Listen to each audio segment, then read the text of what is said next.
Hi guys, welcome to the first stream for the qualification for Championship 2025 of Armies of Exigo. I see we got a lot of people here as Urakaar, White Defender, Prawsha, and also other before, so welcome everyone.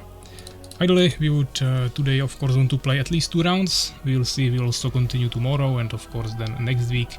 As I said, we'll play on ideally as many weekends as possible throughout the November.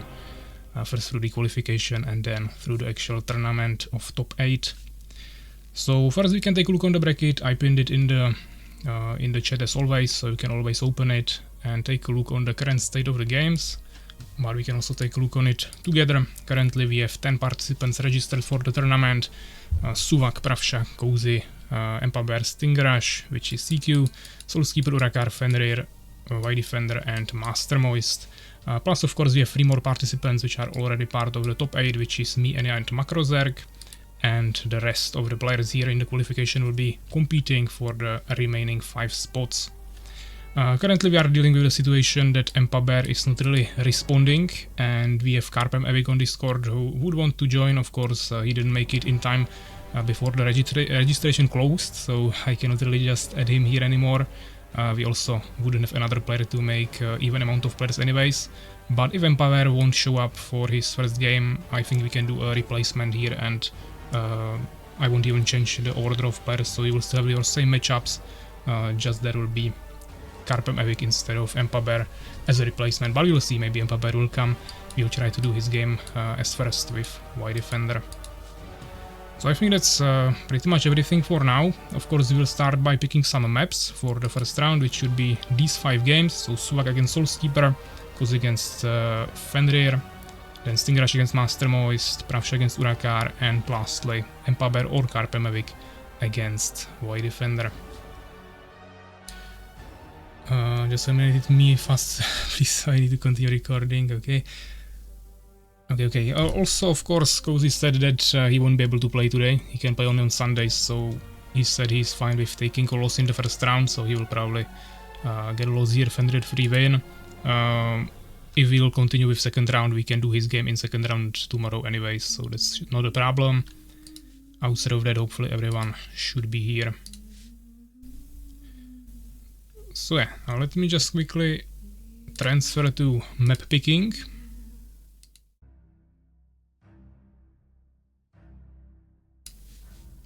What a scam, eh? Okay, so we have 16 maps, that's the map pool you guys could have all studied in the registration channel. I can show it here one more time if someone missed it. This is the 16 maps with mini maps, so you exactly know what we are playing on. Also we have the map pack already on Discord in the registration channel, so if you guys still haven't downloaded the maps, now is definitely the time to do that. But yeah, we'll be picking out of these 16 maps, so numbers 1 to 16, and we'll start by picking these 5 maps for the first 5 games of the round number 1. So let's generate the first map. Number 15, so Redwood Towers for the game between Suwak and Soulskeeper. Then we have Prawsha against Urakaar. Number 7, Terraform.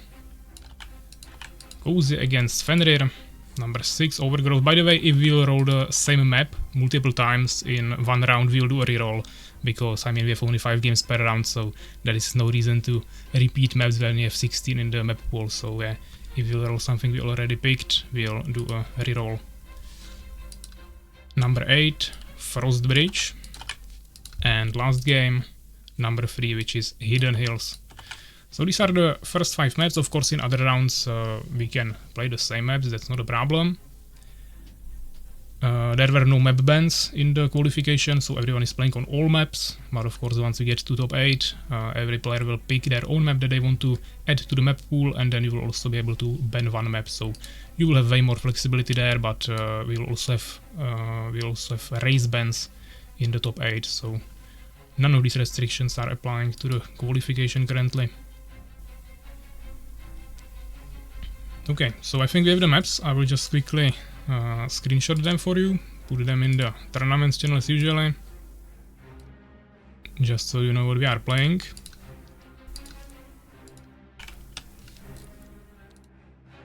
I will quickly check Discord, what do we have here.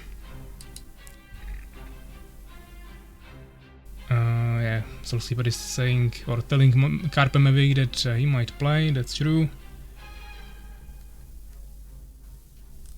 So yeah, let's just lose the first game. As I said, we'll do Empaber against White Defender, which is on Frost Bridge. I will just ping Empaber on Discord to join the lobby. He has 5 minutes based on the rules, so that's all he will get here. White Defender said he should be available for the first game, so that shouldn't be a problem.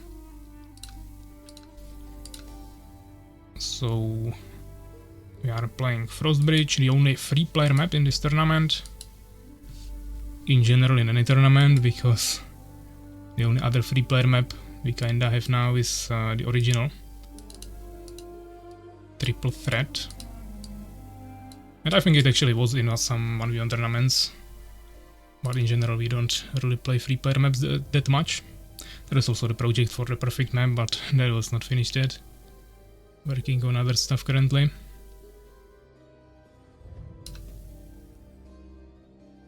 Oh, give me a Strider sound. Yeah, sorry, I was of course in a different... I mean, when I'm sharing just my screen and not these overlays, I don't have the sound effect there because I also use it for other stuff, but yeah, I will play it for you, no problem. I will just buy it myself. Shall we collect slaves? That should be fine. But the lobby is hosted, so White Defender you can join. And I also need to ping actually both of them.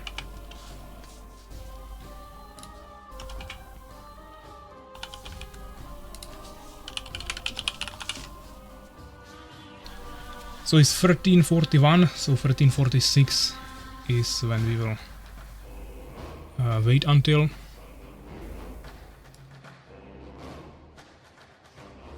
Cancel lobby, okay, we can fix that then. Of course, make sure you have admin on. Okay, where am I? Patch. Too many folders. Getting a little bit confusing. Okay, White Defender is here. I have to go as a referee, so I can communicate with you guys. Let me know if the music is fine. Might be a little bit too loud, but... I mean, we are currently only waiting, so... some music on the background is nice.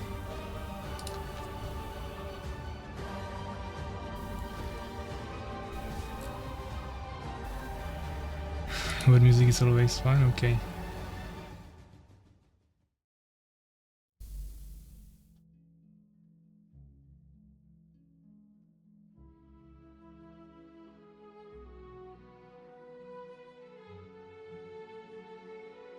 Yeah, just reading Discord. I don't know if KaerbEmEvig is here, but yeah, he would be probably playing first, but it's not even necessary. We can change the order of the games after this. I just needed to host the first game with Empaber as the first game, and now we are just waiting if he'll show up. Okay, actually KaerbEmEvig showed up.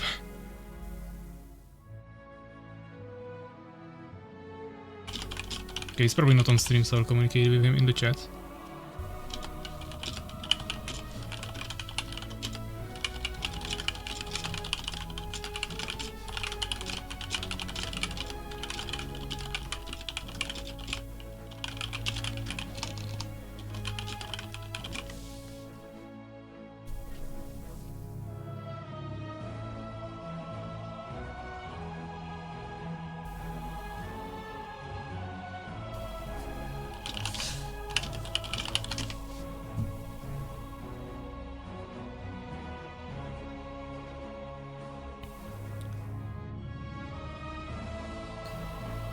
Just downloaded the maps, surprised by my speed today. I'm not even surprised anymore.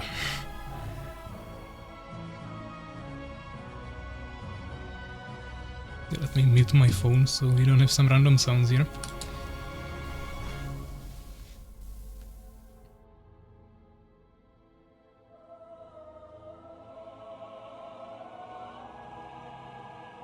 Okay. defender is somehow sharing that he has a watch streak. I mean, that's not a new feature, but maybe it's new graphics or notification.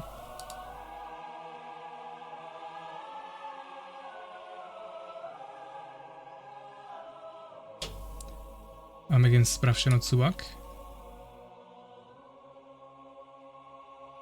Yeah, you should be against Prawsha. That's how it's in the bracket, and that's how I also send it in the screenshot in the map picked in tournaments channel.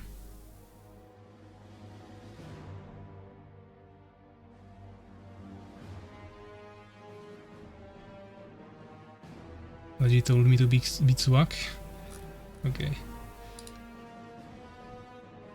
So yeah, doesn't seem like he's showing up.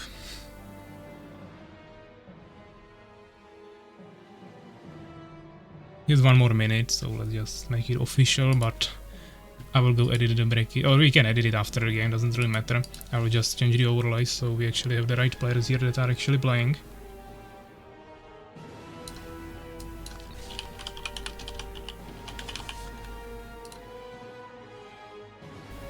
So we get KaerbEmEvig against White Defender.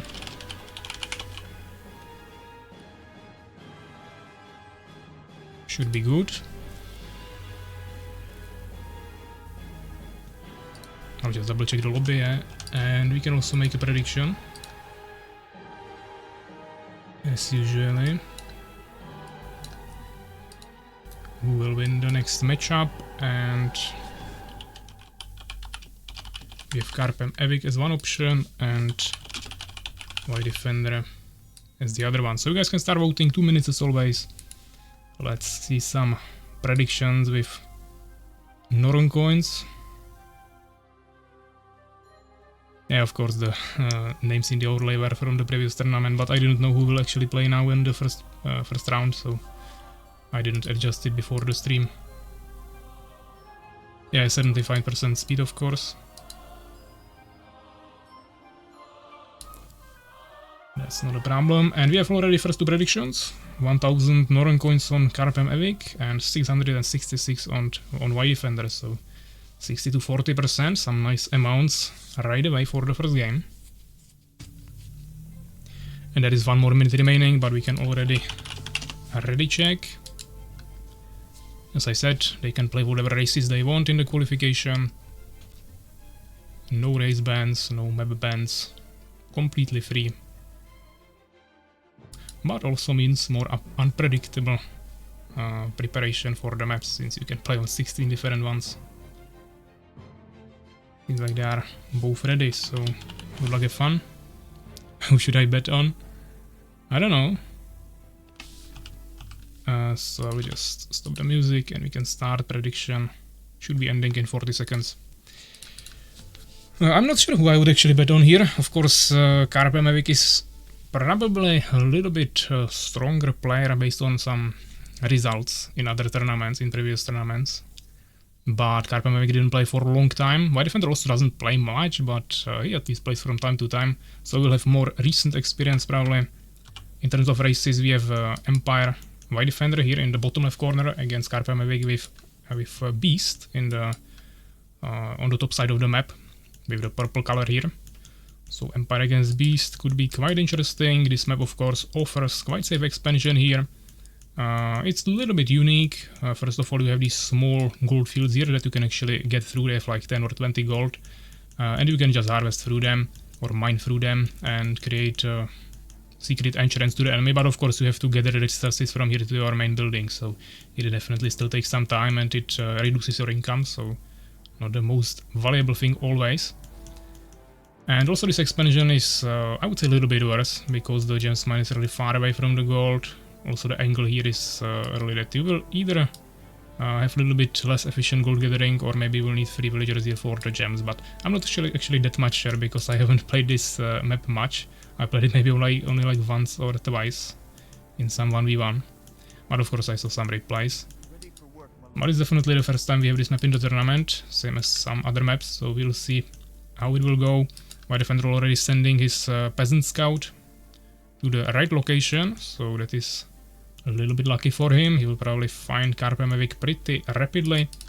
And KaerbEmEvig is not really going for any scouting, he's just building his stables and arena here in front of the expansion option position with 2 minions outside of the gathering gold and already also 1 minion on wood, trying to not stay behind there because beast is really wood heavy race, so definitely makes sense. My defender already finding the base here. And KaerbEmEvig is also finally sending his scout out. It was the minion that finished the stables. Looks like he made the stables a little bit later than arena. If you start the build at the exact same time, you will finish the Boron exactly with the arena finishing building here. But that wasn't the case. So a little bit of a downtime there, but he's getting early totem, so he should be totally fine to expand soon. Looks like he also damaged his own arena somehow. Or maybe it was a hit from the peasant.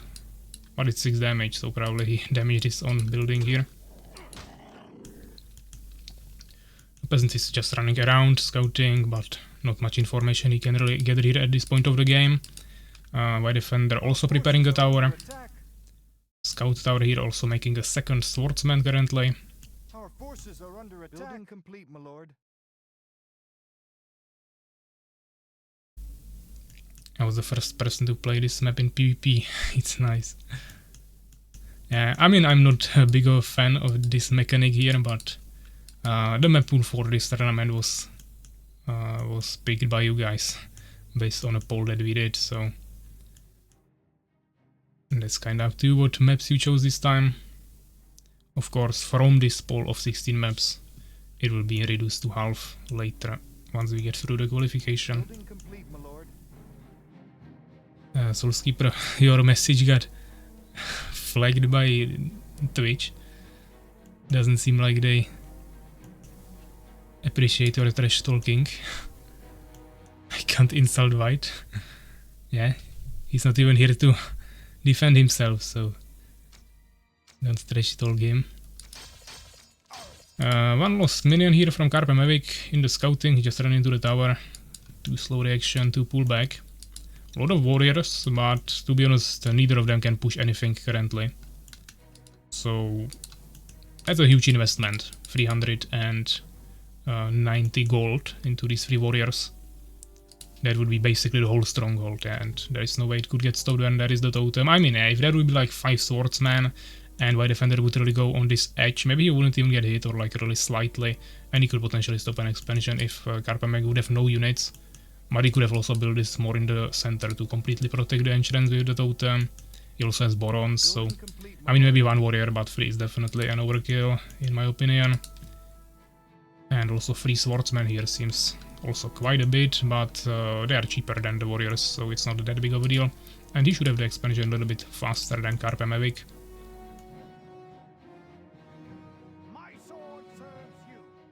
Everyone fast expanding now. What have you become? I mean, it depends on the map, but we definitely have also lots of maps in the bracket, not in the bracket, in the map pool that are pretty risky to fast expand or make it basically almost impossible. So this is one of those maps where you can fast expand, but we definitely also have others where it's not that easy. Looks like there is already missing one of the gold fields. As you can see, there is only 1, and there is 2. So unless there is a mistake in the map, someone already probably gathered here. It could have been the scout of White defender or just KaerbEmEvig here when he was building. Building complete, But everywhere is 2, so I suppose there was 2 here before as well.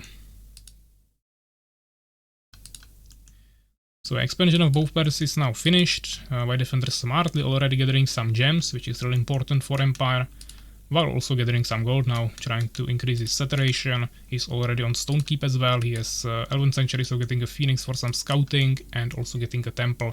I don't like the temple in the back here. You want to usually also utilize the healing around the temple. Also you will be producing units closer to the actual action. So it will be probably better to have the temple somewhere here, either just in the center so you can utilize the whole healing circle, or next to the tower so you can actually protect it a little bit from melee units. But it won't matter probably that much. He's actually getting early resurrection. I don't think he has enough gems for that to really get much value from this, but okay. Also he forgot some swordsmen here.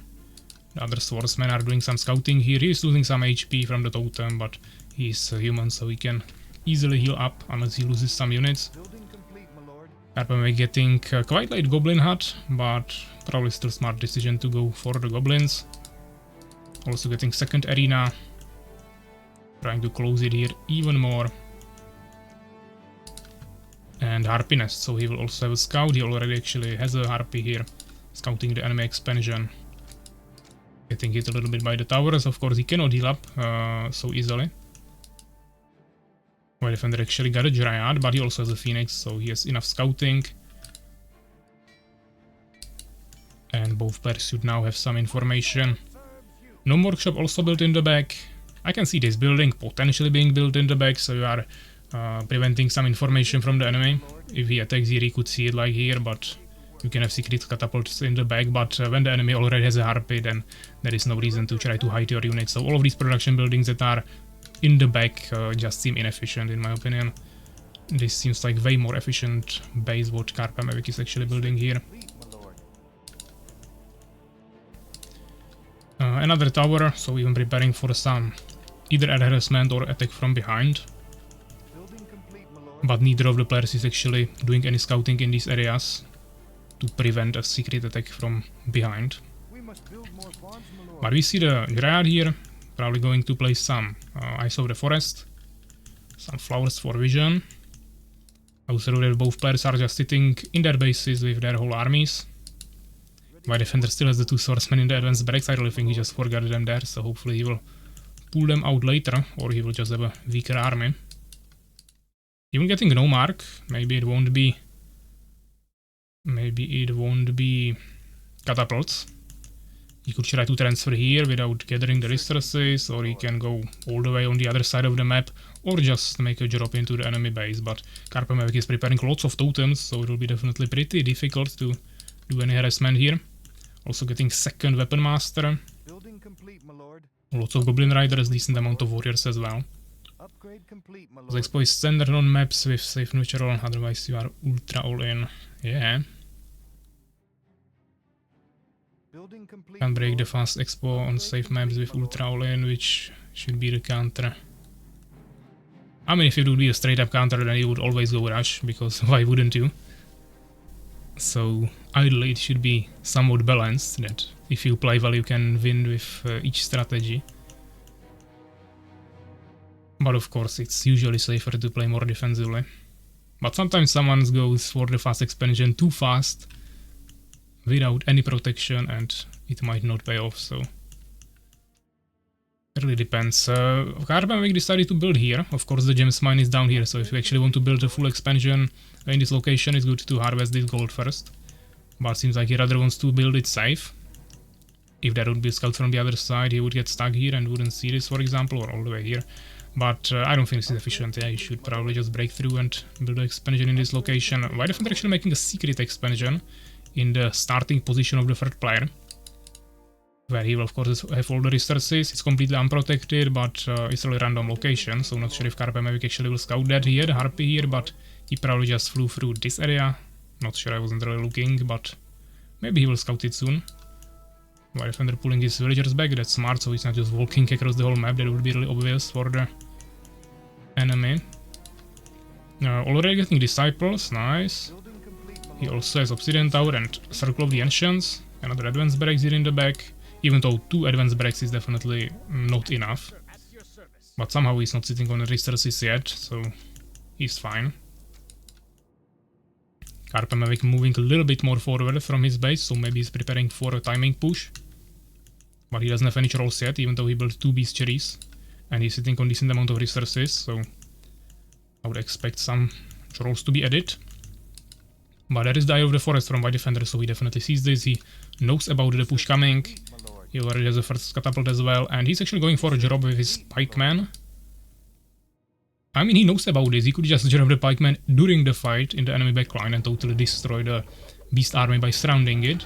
Or he can try to drop into the enemy base and potentially force KaerbEmEvig to retreat. I guess both options could kinda work.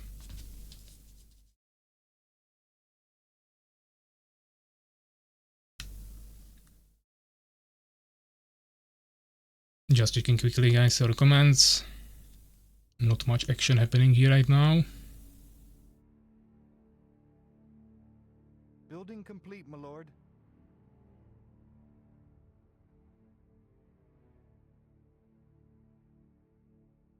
Yeah, so White Defender is sitting in the middle with the Nomarch full of pikemen.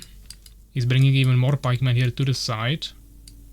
But KaerbEmEvig, he was maybe waiting for the trolls. Now he has 2 trolls. Let's see if he will move forward or wait for 2 more, or he will just sit here and wait even for a stronger army. He's already on 3 bases, but he's getting only the gold here, while White Defender already has another base here as well, and he's getting gems too. White Defender has lots of gold, so the gems are the main problem for him, so he's definitely solving that. KaerbEmEvig doesn't have any gems problems, but is a little bit lower on gold, even though they are both over 500 gold, which is, I would say, in general considered pretty bad multitasking or just resource spending in general. I think you should try to sit under 500 gold at most stages of the game. White Defender going now to 1500 gold. He has heavy problems with wood, but he's definitely trying to solve it with like 6 villagers here on wood. So should be fixed kinda quickly. KaerbEmEvig even more villagers on wood, so they definitely both realize this problem. Dryad here with Eye of the Forest. Even more scouting. There is the Harpy is not here, so he cannot see it. He could target it with attack ground with the trolls, but doesn't seem like he really worries about that much.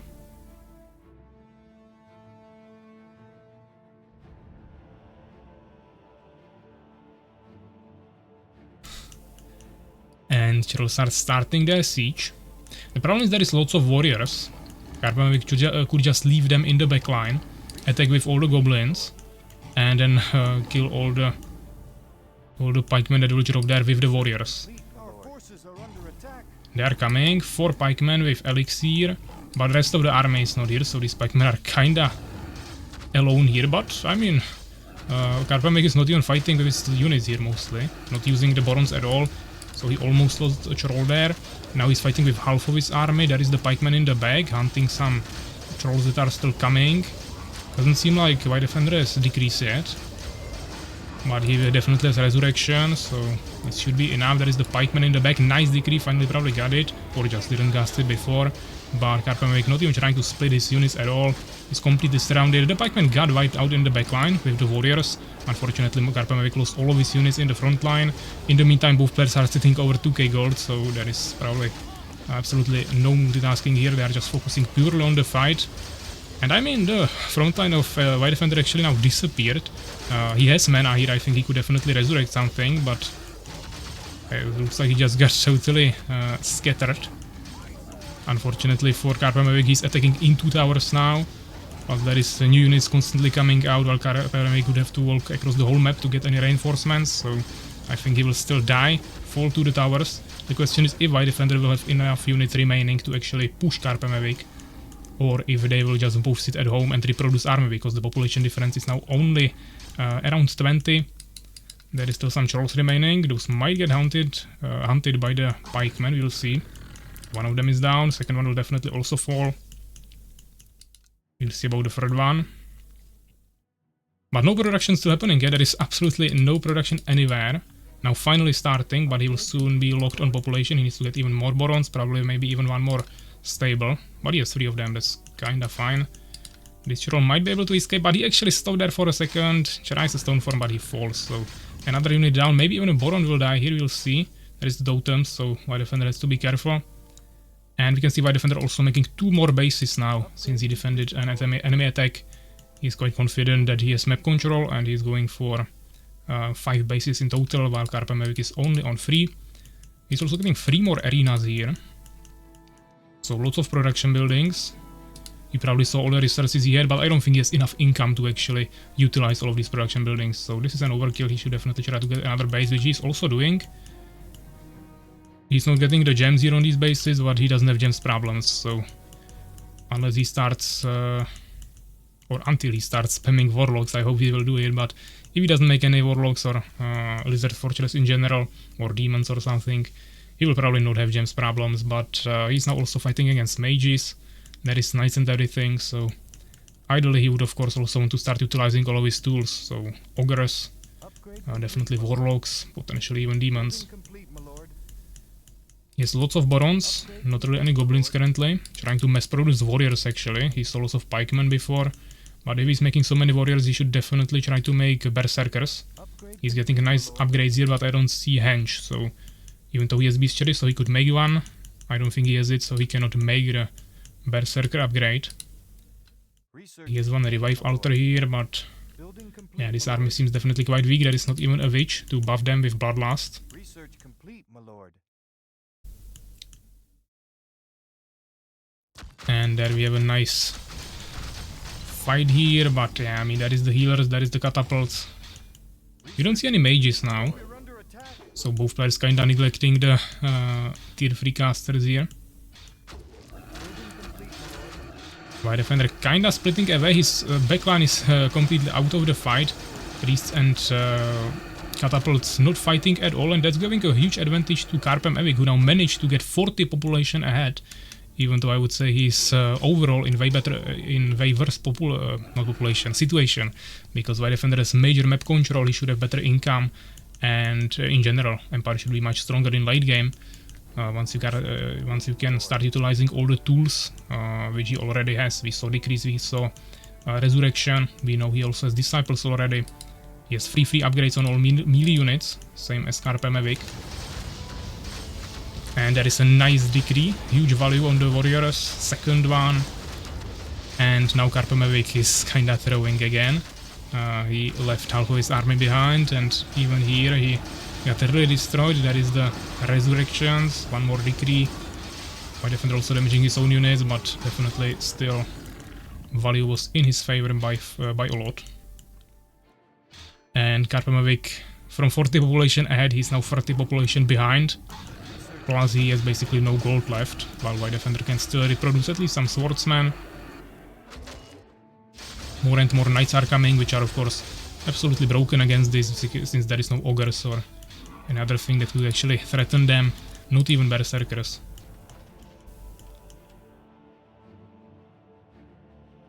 Suwak is really used to using the middle mouse button, I see.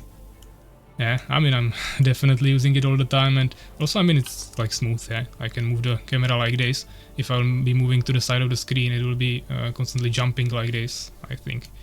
It's more pleasant to look at it when it's a smooth motion. But yeah, in general, I'm just used to using it because in the past it wasn't really possible to do it any other way. Except like using arrows, but that's even more rigid. So yeah, 20 population difference, KaerbEmEvig, lots of gems, both pairs have lots of wood. But the gold here is definitely a little bit problematic for KaerbEmEvig, he just doesn't have the income. He made one more base here, but he's extremely oversaturated there. Same as this base, and this is already empty, so it's just 3 bases gathering gold. Population getting closer and closer, but it's mainly in production buildings now probably. And he's also fighting really in open field here.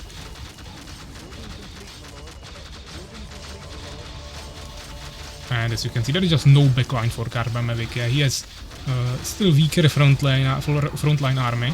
He's fighting with default warriors against knights. You can't possibly take that fight, of course. Plus, of course, White Defender still has the huge backline. He has only 3 priests. I mean, that's extremely low number. He should have like 10 plus, but it was still enough because he just messed the knights there and even had some mages, so it was enough. So yeah, nice game. White Defender is taking the first win here after 25 minutes and 14 seconds. If we take a look on the results, you can see great ratio for White Defender, 146 kills, 46 losses, and KaerbEmEvig with, of course, the reverse stats.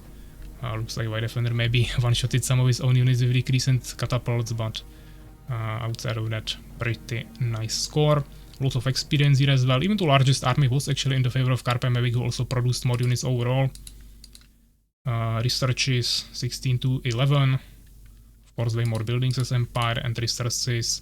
KaerbEmEvig actually gathered way more gold, which is interesting since he was on like 3 bases most of the game, and White Defender was now on like 5 in the end, but maybe they weren't saturated that well, or he just took them too late for the income to actually be really visible here. So yeah, KaerbEmEvig actually more resources in general, also spent more, wood basically the same here, and the gems definitely White defender by much more, but he was playing Empire, so kinda makes sense here.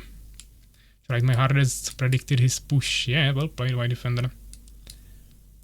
After the amount of stress I had, I think I need therapy.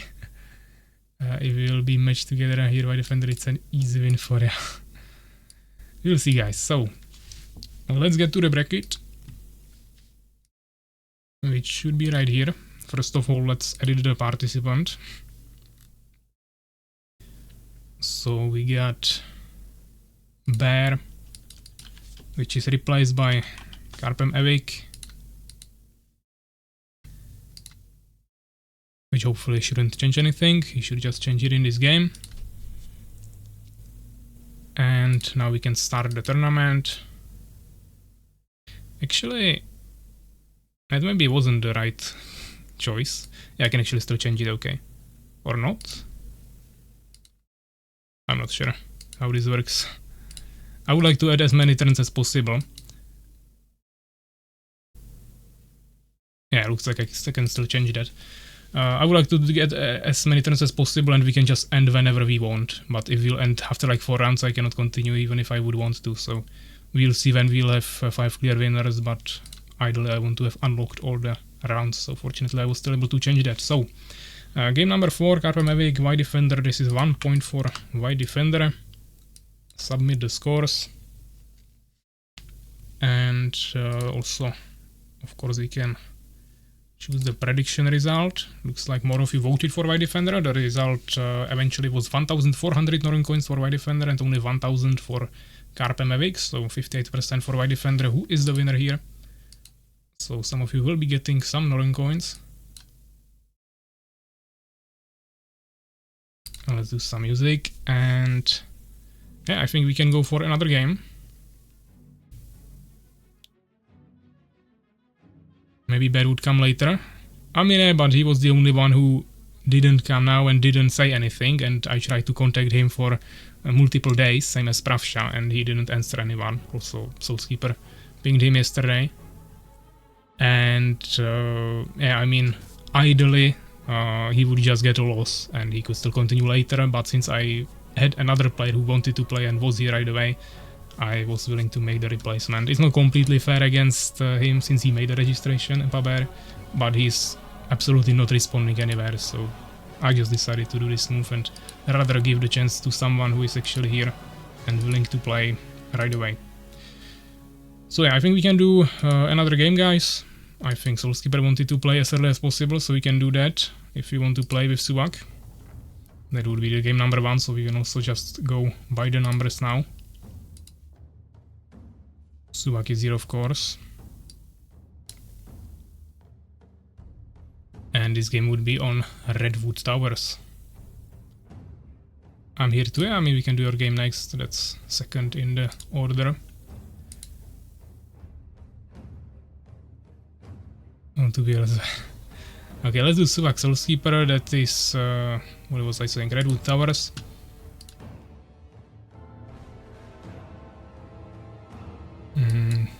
Page. Yeah, my overlay might not be working again. I don't know, the overlay bug is pretty weird, but haven't really figured out a clean way of fixing it yet. Sometimes it works, sometimes it just doesn't. Okay.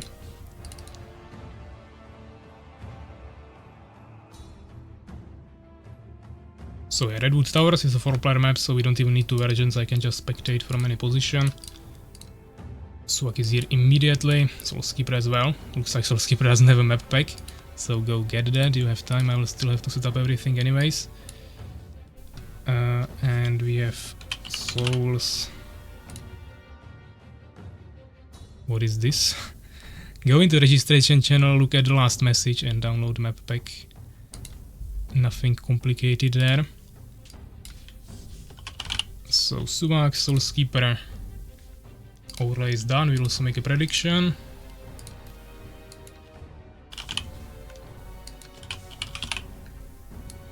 Starting right now, 2 minutes, guys, as always.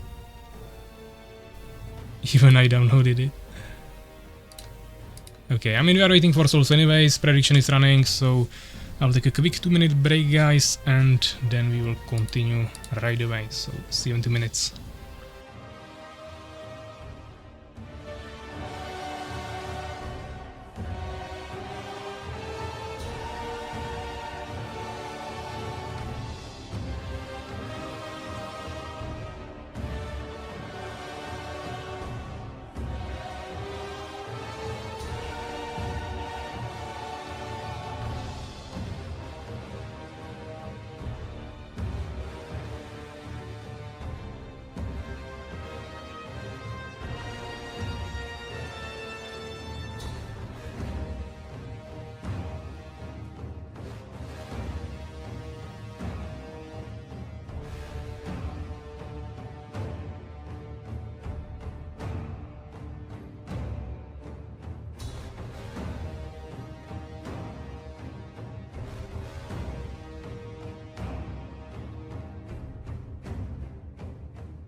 Okay guys, so we are back.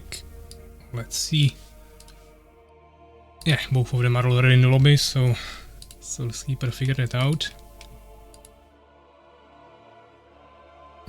Yeah, I will probably play 75%. I mean, if both of you will agree, you like really want 100%, we can do that, but usually we play 75% based on the rules. So yeah, let's stop the music, quick ready check. I will also check the prediction, how it ended. Not much this time, only 69 Northern coins on Suwak, nothing on Soulskeeper, so this time no prediction really happening. And both players are ready, so good luck, have fun. Let's start it. We have Suwak with Beast, Soulskeeper with Empire, Redwood Towers.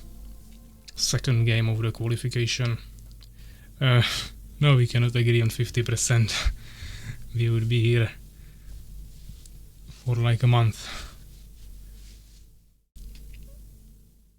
So yeah, we are in game. Let's unzoom a little bit. We have Suwak in the bottom right corner with yellow Beast and Soulskeeper in the top left corner with the red Empire. This is a official map from developers of Armies of Exigo, Black Hole. It's a 4-player map. There is also underground. It's a pretty large map. You also have kind of safe expansion, one of the few maps that actually have it.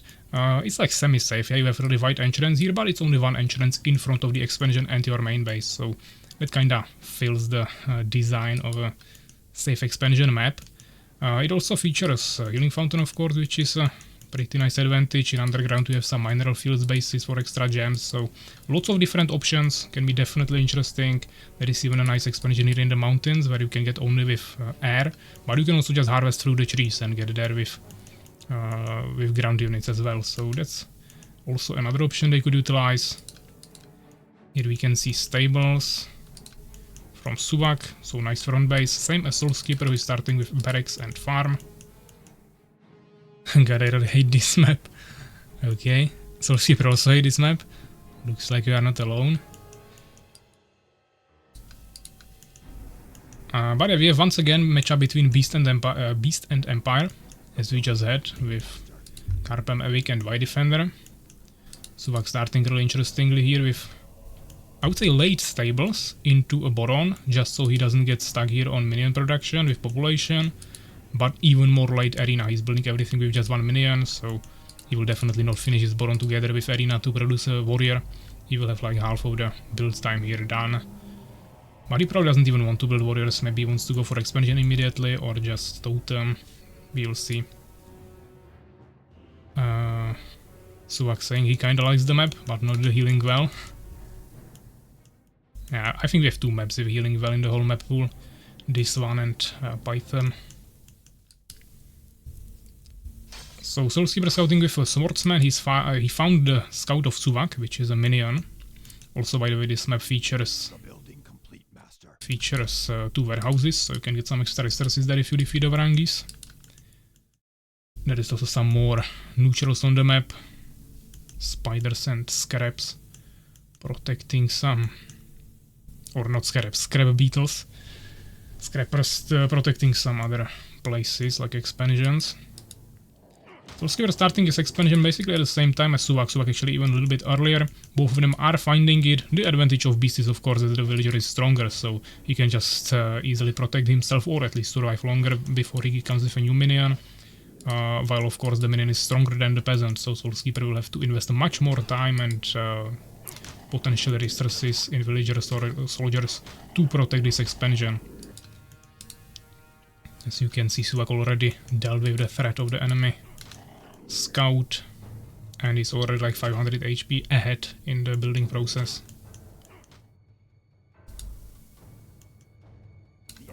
Gems gathering already fully going for Soulskeeper. He's now bringing two swordsmen to protect the building peasant here.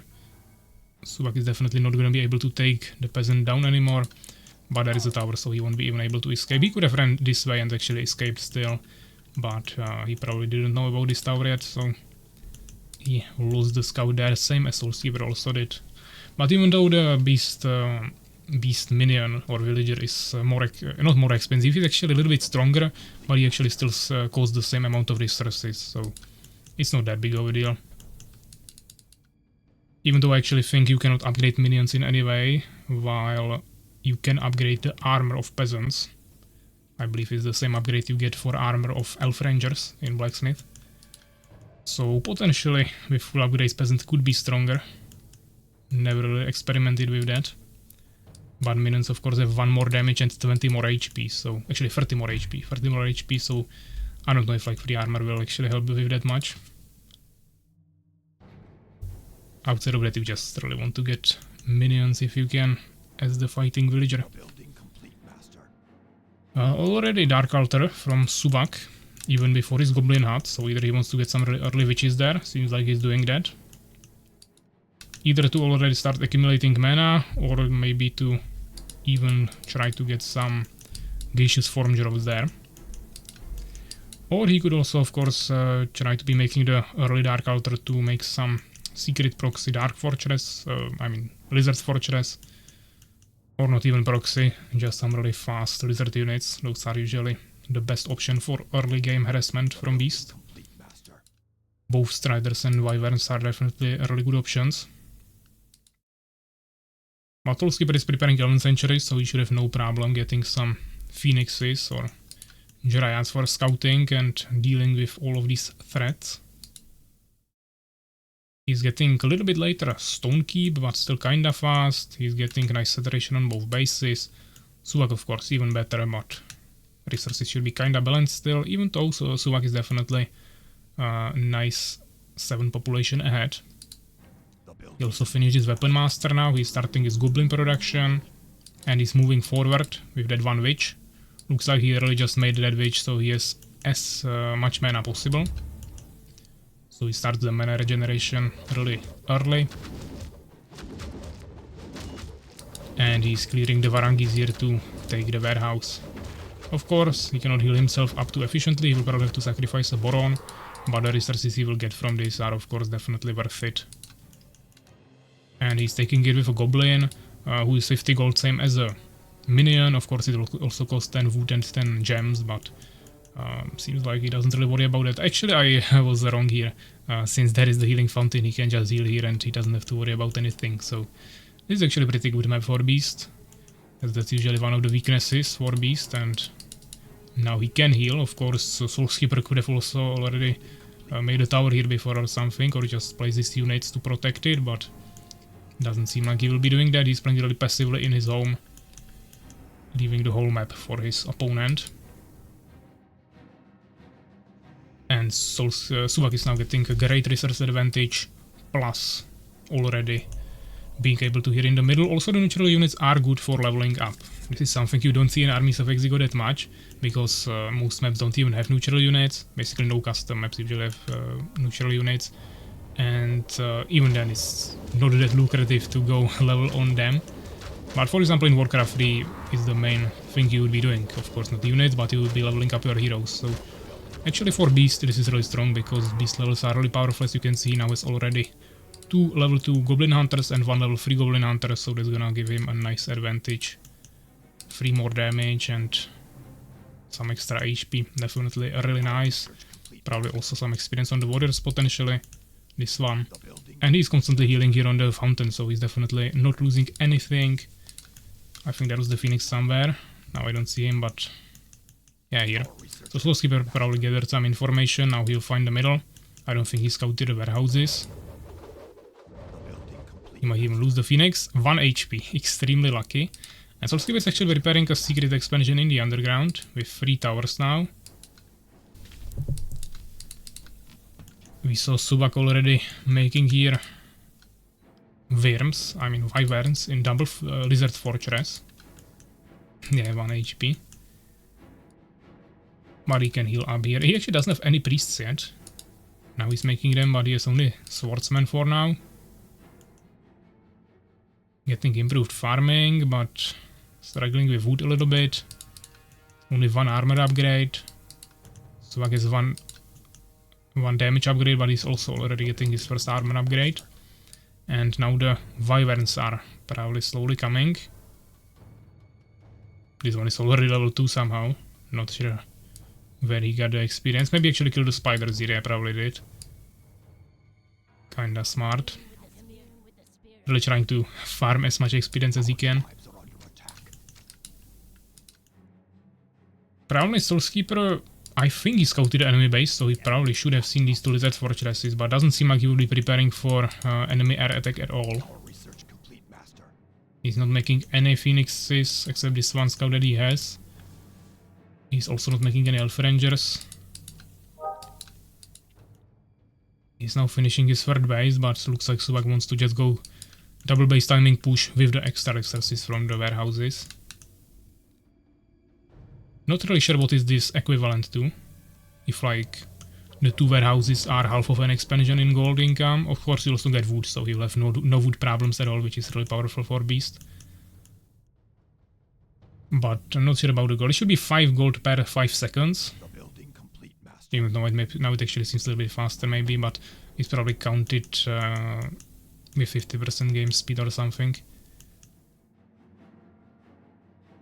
Maybe it's per 3 seconds, but I think it should be 5. So then it will be basically like 1 gold per second. And if you have like 10 here, I mean, could be equivalent to like few peasants on gold there. That is the wyvern harassment, definitely nice from Suwak.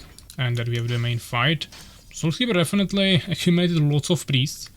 And he can definitely kill the ground army of Suwak, unless it will be a fight in the healing fountain when only one of the players will be taking advantage of it. The main problem for Soulskeeper here is that Suwak has the wyverns, and if he actually comes here, he can just one-shot all the priests, and there will be absolutely nothing Soulskeeper can do. And now he's attacking into the healing fountain, so this is the worst possible scenario. Of course, if he pushes even a little bit more himself, he will also start getting the heals from there, plus he has the priest, so he should have like insane healing. But there is also this insane splash damage, so now this is just crazy from both sides. He has the resurrection there, but there is also striders. He could be focus firing the priest a little bit more, but looks like he just has enough damage. There is the wyverns coming now as well. Slow keeper, yeah, seems like it. And it looks like Soulskeeper got totally decimated here. Yes, only he's 40 population behind, has similar resources. Suwak not even expanding behind this push. Soulskeeper lots of Elf Rangers now, really trying to react to the Wyverns, but this will be pretty useless against the other units. Elf Rangers are basically never made against the ground army of Beast. Just not much value you can get from it. Maybe you can like focus fire one-shot single Goblin Hunters, but once they are Riders and there is Warriors, Elf Rangers really don't do anything. Sometimes we see them in Empire Mirrors. Against Fallen they can also be decent if you are against pure Spitters, but against Beast, of course he wanted to react to the Wyverns, but there is only 4 of them and Phoenixes would be still more valuable. Now he doesn't have any front line, he's actually getting shell basing with only 2 swordsmen. So not the best value. He has the third base here, but it's poorly saturated. He's building towers everywhere now, so that's costing him lots of resources. He got 2 tier 3 castle. He's maybe going to make some knights, but he definitely doesn't have resources for that yet. And he didn't lose that many priests. Maybe like half of them, but he had so many that it's still a decent amount of them. He has the resurrection, but he would also ideally want to have disciples, of course. Soulskeeper could potentially still have better income. He's even preparing, actually not another base here, he's just building some farms there. But Suwak has the whole map control, so he's totally fine, but this is a great value, of course. Also the warehouse is immediately getting you the value, you don't need to saturate it or anything, so Suwak did it much earlier and that was a nice buff. He's actually going for a drop with Gaseous Forms, while also split pushing here. He has to time this perfectly. Now he's showing himself quite early here, before these units are in position yet, but of course that will pull Soulskeeper even further here. Now he'll pull back yes, all the fast units here, no slow Boron Riders, only 1 Boron there, but he's in the back. And here we have the drop, all the peasants will probably get insta-killed. Towers of course not doing anything against so many units. And we can see lots of new units coming, even Warlocks already in the army. Here we have the Elf Rangers, as you can see, barely doing anything to these units. He will force the enemy away, but now there is the push from here. Trolls quickly targeting the tower. 1 knight already, okay. He actually garrisoned himself here. He clicked on the barracks. Let's see if he will realize that, if not he just lost half of his army.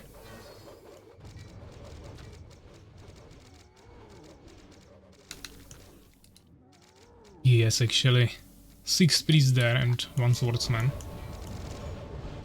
But I mean, he should be quite surprised that he has only 1 priest now and he had 7. Question it, will he realize it? I mean, the units will still come out once the barracks are destroyed, but if 7 priests or 6 priests just spawn here, they might get one-shotted before he can pull them back.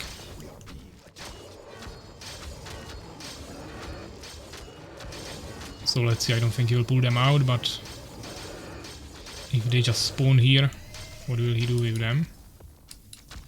Actually, they are not there anymore. Maybe we don't see them because we have different player. Yeah, they are still there. We actually could have seen them when he was producing.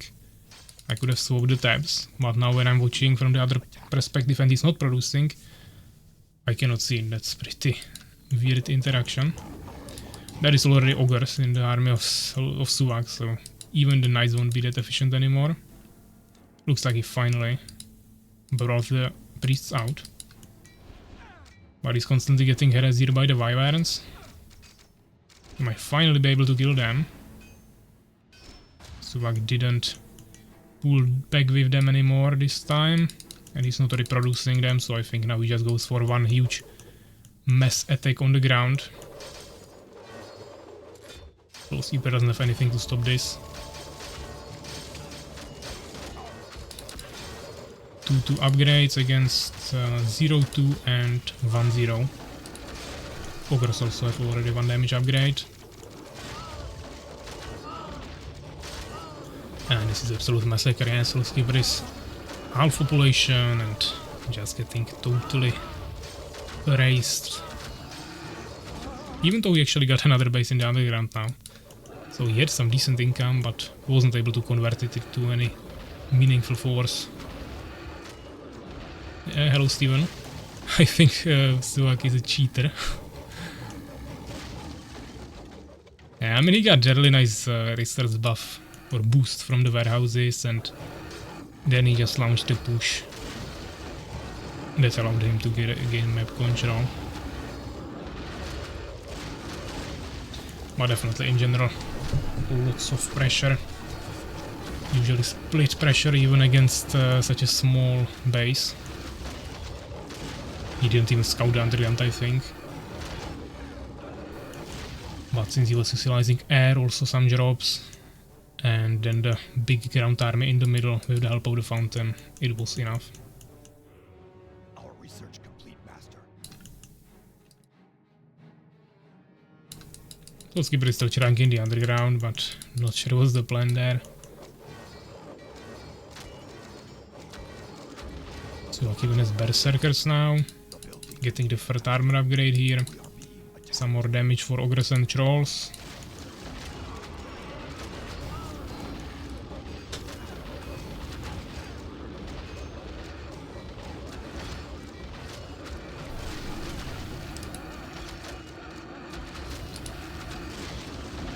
Level 3 ogre already here. 120 extra HP and also 15 damage. That's a lot of buffs.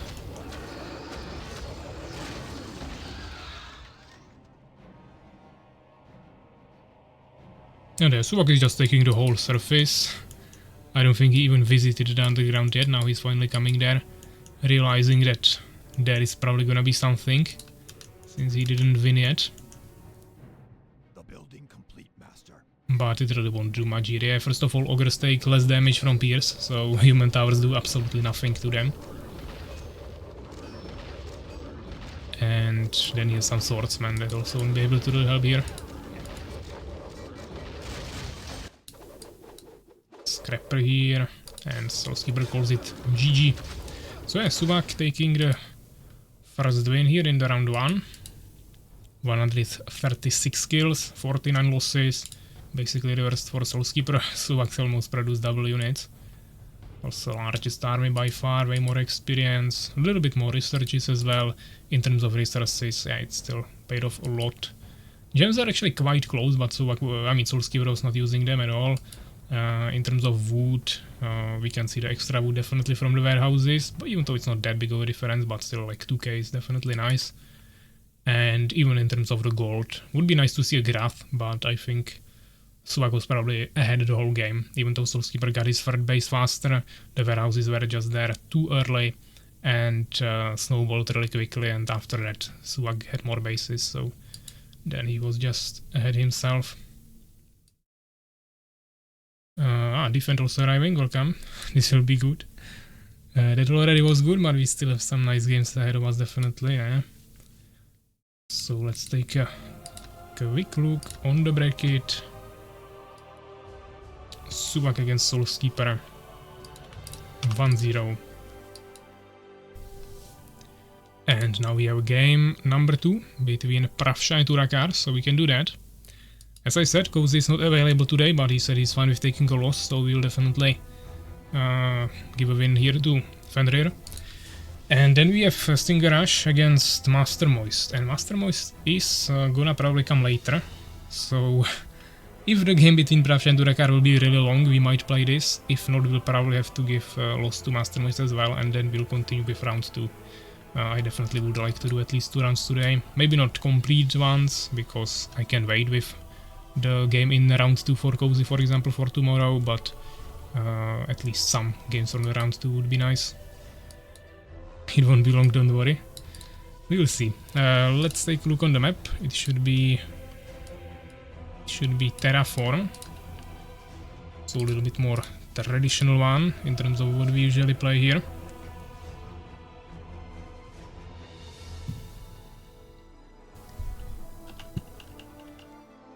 Overlay once again, not really working. Let's wait. Yeah, in the menu, if I wait a little bit, it seems to usually work.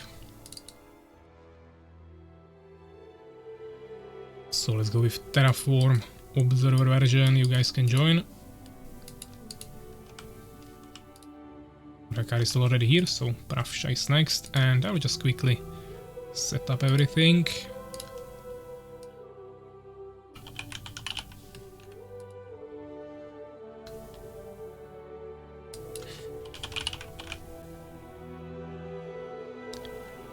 With 6 bases I had 0 gold.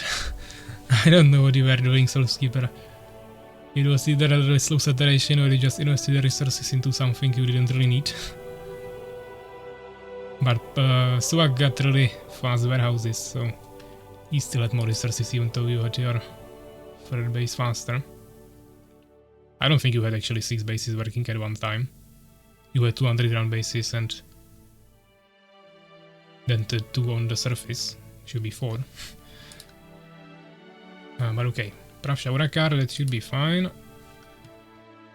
Now a quick prediction as well.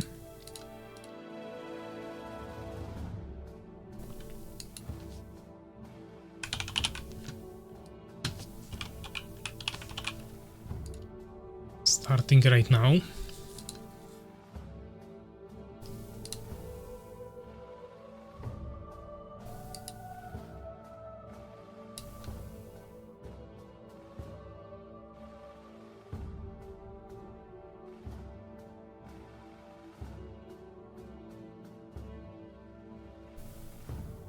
Just was quickly checking Discord.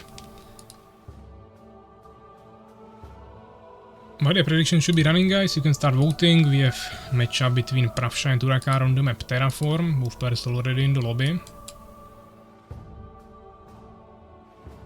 Urakaar doesn't like the map, but he doesn't like any map, so it doesn't really do anything. 75% game speed. 1 more minute remaining on the prediction, so we can start a ready check.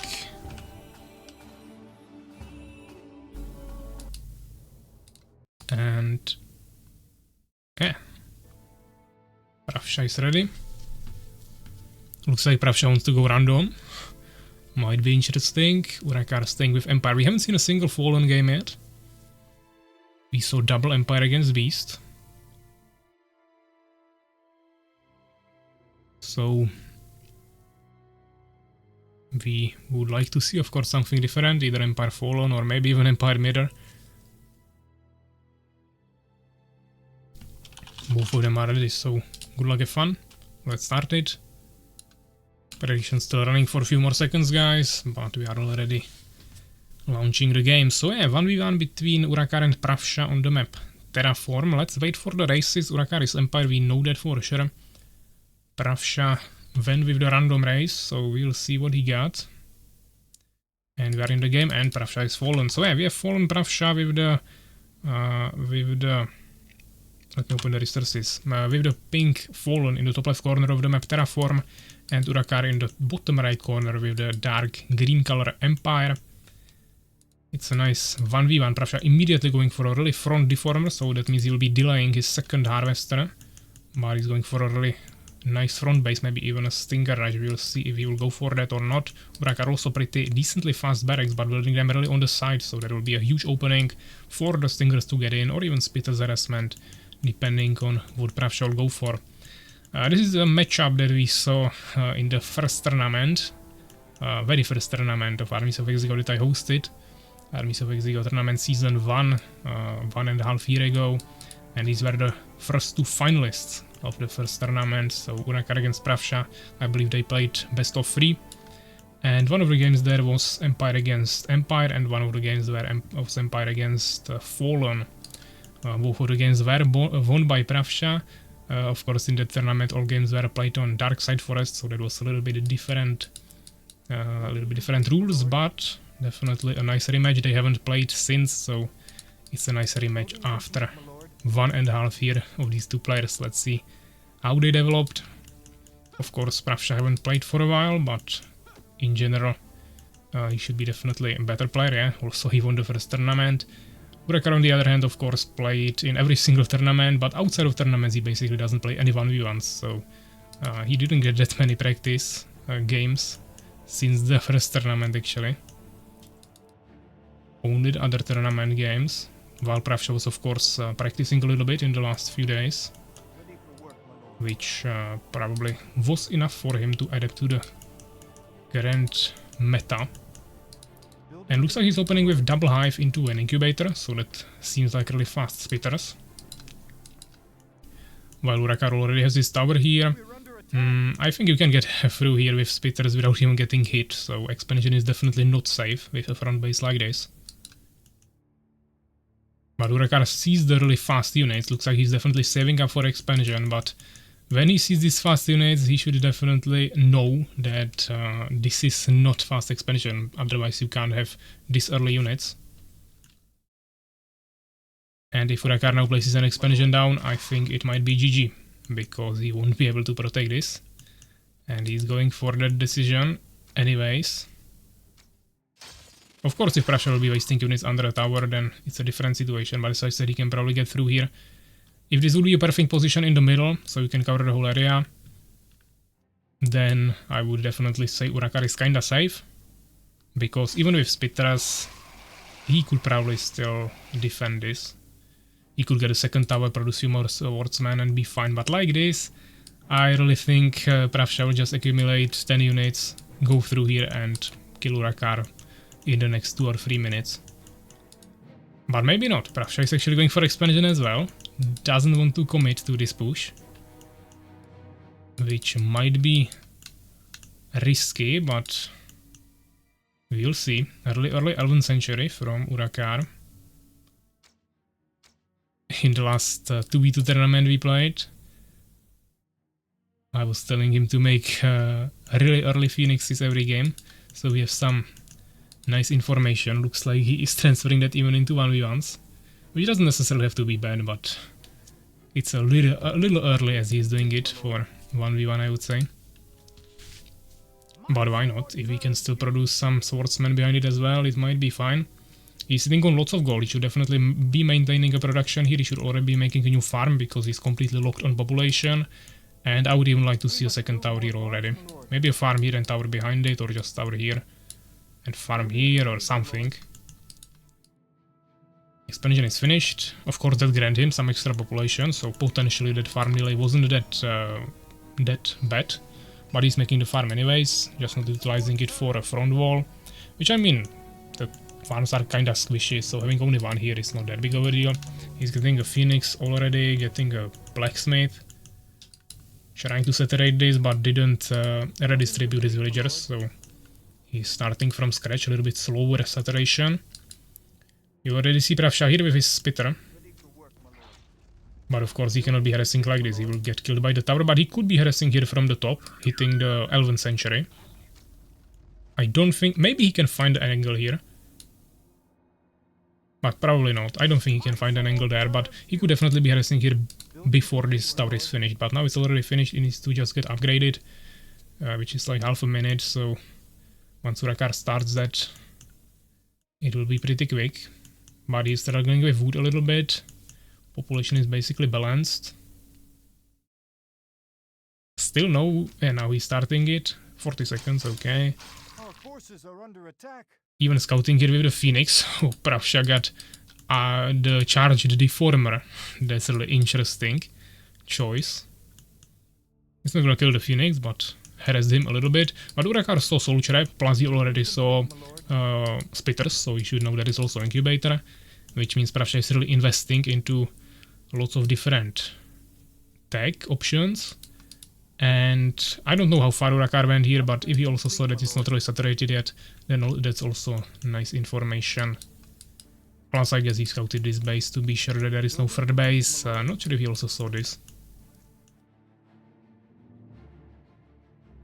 But population pretty balanced. Prawsha getting a really early Venom, so even though he's also getting Vengeance also, the Soul Trap definitely was also for better tech. He also unlocked the Venom upgrade with this, which is 2 extra damage for Spitters.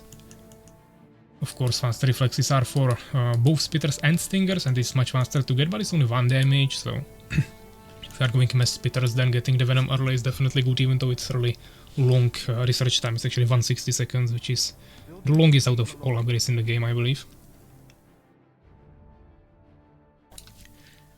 So yeah, Phoenix just kinda scouting all the bases around the map, Building complete, my lord. getting more and more information. So Urakaar actually going for catapults. Double advanced barrack research as well. And looks like he's not really trying to get any advantage. Usually the goal is to get 3 bases with Empire. But he's scouting with the Phoenix, he knows Prawsha is also on 2 bases. And I guess you can take 2 against 2 base game as Empire, especially if he's going catapults and will be skipping tier 3. Because usually, of course, you ideally want to go for priests with resurrection, mages, maybe even with decrease, but it's not necessary, and then definitely disciples. And just mass knights and casters, but if you go for catapults, you can probably stay on tier 2 and still have enough resources, especially if this is mineral fields here, because he's still getting more gems. So he should be able to finance all the priests that he will need, plus the catapults. Plus he's of course getting some swordsmen, even some pikemen there. Still struggling with population a little bit. Prawsha also scouting, but Prawsha doesn't have that much scouting. He's now starting with some stingers, but that could already easily be third base with multiple towers. And Prawsha would have a really hard time stopping that. But looks like he's just gonna be doing pretty standard timing push army as Fallen. It's not pure stingers into Nightmares and Matriarchs, because he also started with some spitters, but looks like he wasn't really sure what to do right from the beginning, so he opened with standard incubators, so he goes for spitters and tries to do some early skirmish, but then he saw the tower, got scared, and instead of committing to the push he actually decided to expand, and now he is not sure if he can actually defend the third base. He also doesn't want to keep spamming spitters, but he already made them, so he doesn't have that many other units. I'm not sure if this combined army will work. I would say Urakaar is in a better position now, even though they have exactly same population and income. Urakaar now going for the third base. But I would say Urakaar is in a better position, but this expansion could be deadly for him if he cannot defend it, and on open field this will be really scary, because his catapults and priests can be really easily surrounded by the stingers. And there is not much that can deal with them. Complete, my lord. They will of course all have the frost shields. Doesn't seem like he has nailed Scourge on Nightmares for extra movement speed, or maybe he has, I'm not sure. Depends if he has improved metabolism on Hive Spitters. As I'm comparing the 2 units now. So Urakaar definitely needs to stay back, utilize the catapults that he has, even garrison some pikemen here in the 11th century. That might have been a mistake, but maybe he has them garrisoned as a surprise.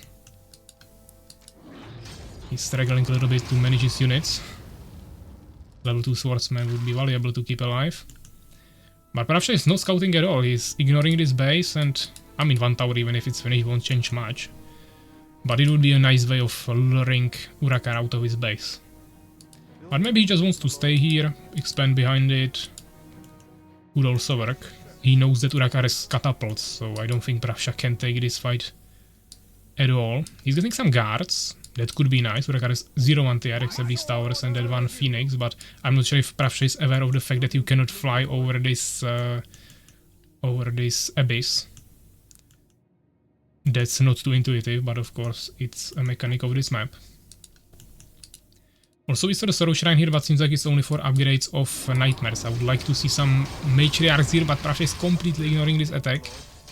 That's a huge mistake, losing lots of units, and he's now 30 or almost 40 population behind. Taking a really risky fight that is looking really bad for him.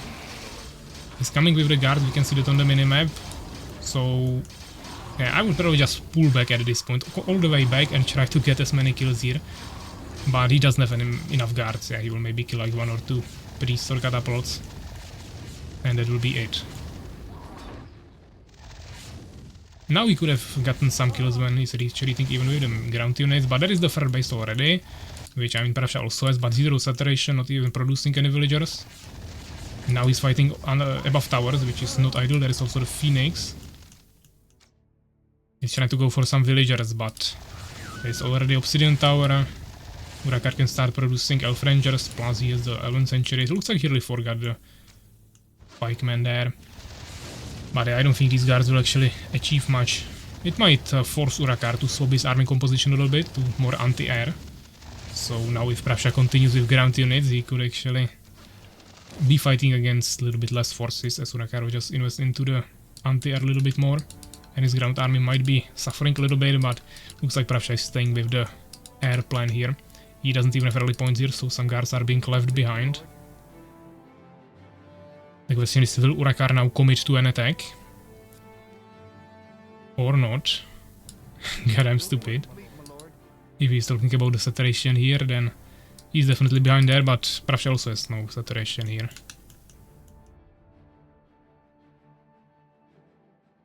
So now it's mainly about the army, and I mean Prawsha is not that far behind, but Urakaar's army is definitely way stronger now.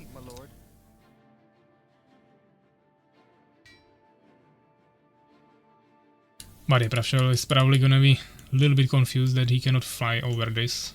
But I'm not sure, maybe he knows it and he's just hiding here. But not completely certain, to be honest.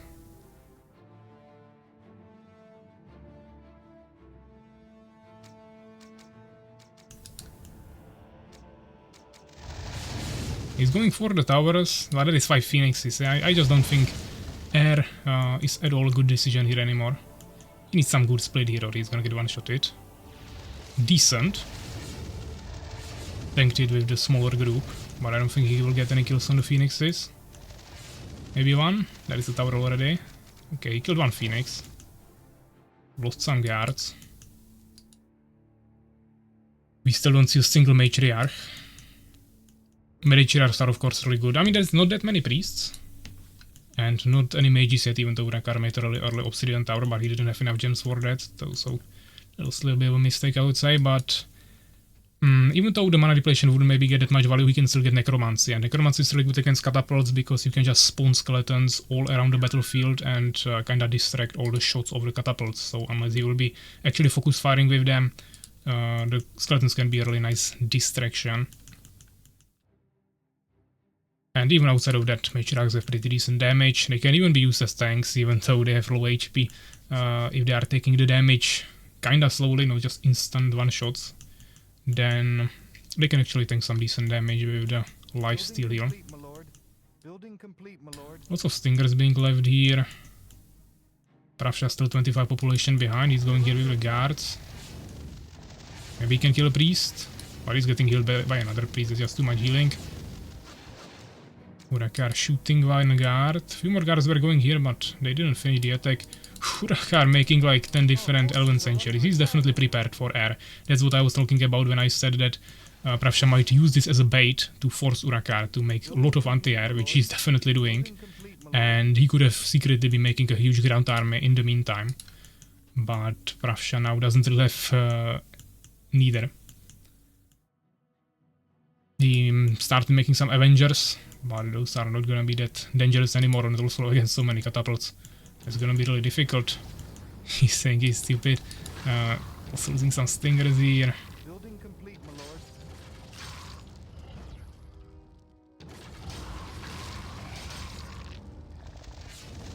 Let's see what he can do here. I guess the guards will just get one-shotted against so many phoenixes. Would be weird to not get one-shotted. Let's see, he used lots of frost shields. If he can save some mana, he has still lots of mana on the nightmares. He can use wind wall potentially and kite the million is here. But they are getting resurrected. He's also dying on the left side. And he just doesn't have enough damage. Getting completely decimated here, and it's already 170 population Empire late game army with resurrection. No knights and mages yet, but still strong enough for this. Even some auras there, and he has 3 bases, so there is absolutely no way anymore for the Fallen to recover from this. Trying some stalkers now. I really don't think he should be at all trying to get the air control anymore. Once he saw the phoenixes there, he should have just swapped completely away from air and go full on ground. But the Urakaar took the win after 20 minutes and 27 seconds, 70 kills, 32 losses, reversed for Prawsha. Double largest army, almost triple experience gained. Prawsha way more researches, but didn't really have the units. Resources kinda balanced, a little bit more gems for Prawsha. But Urakaar had more wood that he didn't really need, so a little bit of overgathering there. Goddamn, I'm just too bad. Since I've been playing away for yesterday, I forgot about air existed. Yeah, fortunately Prawsha didn't know how to work with that information, so didn't really matter. So yeah, Urakaar is taking the win. Let's go to the bracket. This is not a bracket, this is a bracket. And we have Urakaar, Prawsha 1-0. You are not free today. We still need to finish at least one more round. But yeah, I mean, Cozy is not here, he said that, so I'm not even gonna discuss that with him. That's just 1-0 for Fenrir. GG Fenrir, you won a game. And now I'm gonna ask Master Moist.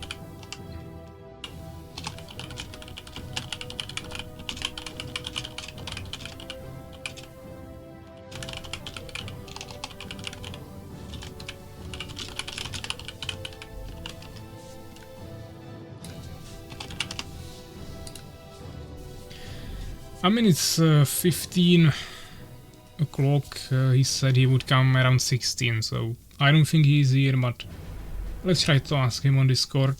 He's on Not Disturbed, so he probably won't see it anyways, but he is potentially online. But I guess he would be already in the Twitch chat if he would be ready. But maybe he will say he can come in like 10 minutes, then we would of course wait. Let's wait like 2 minutes for him to potentially respond.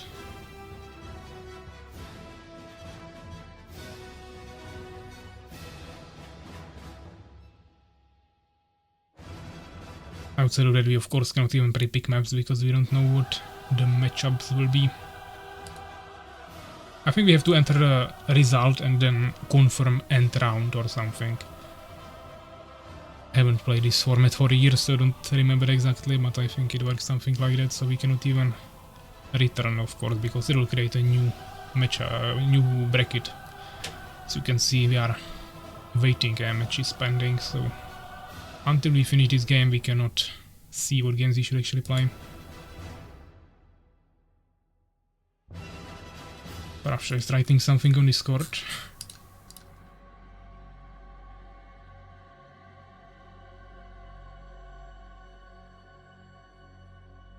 But it mesh have been really funny watching, me just building the ground army. Then I'm totally forgetting about the phoenixes. I mean, I exactly knew what you will do once you saw the guards. You started spamming like absolute overkill of an army against the anti-air. So what Prawsha should have done is just completely ignore the guards after that first guard harassment and swap to full ground army. Unfortunately he continued producing guards while it didn't really make sense anymore because he just had like 10 phoenix productions and even was playing some elf rangers. But I mean, in general he was already behind in army. He also lost some ground army there. You had your third base a little bit faster. You both had really bad saturation there, but you were still a little bit faster with it. So eventually the last fight wasn't even close, of course.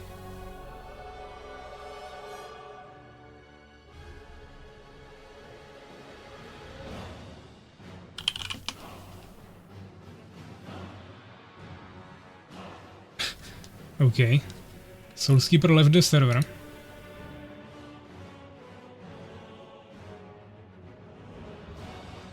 Not sure what he's doing again. But if he won't be there, he won't play, so I would recommend you to rejoin, man, or you will be disqualified.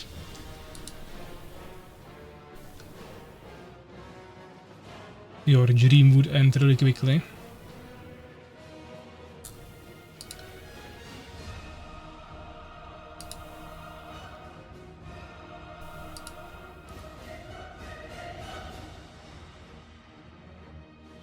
Why did I choose randomly? I don't like the fallen ones. I mean, you are not out, yeah. You still have multiple rounds to redeem yourself, so Don't worry guys if you get a loss in the first round.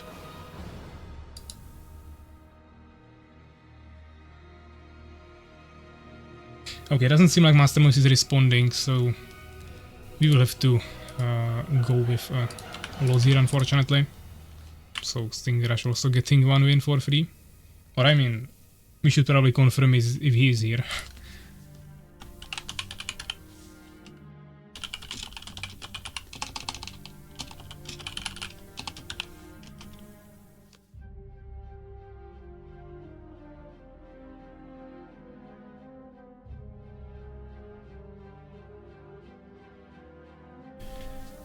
So we play some community games.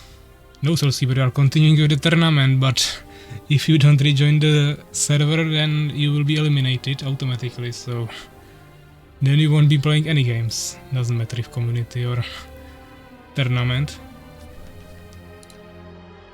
Ah, he's back already. Wasn't that difficult. Then make sure to rejoin the tournament channel as well.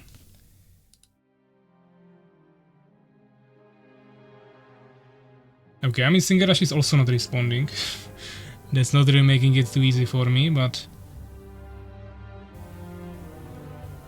I mean he's online, he's just AFK, probably thought he won't play the game since Master Mouse is not here.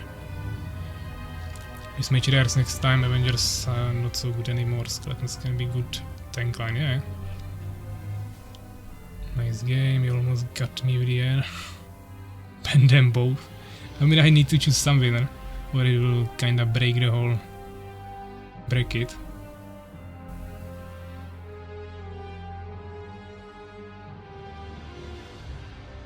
Master Mouse is online, but he's AFK, so not disturbed, so he's probably not here.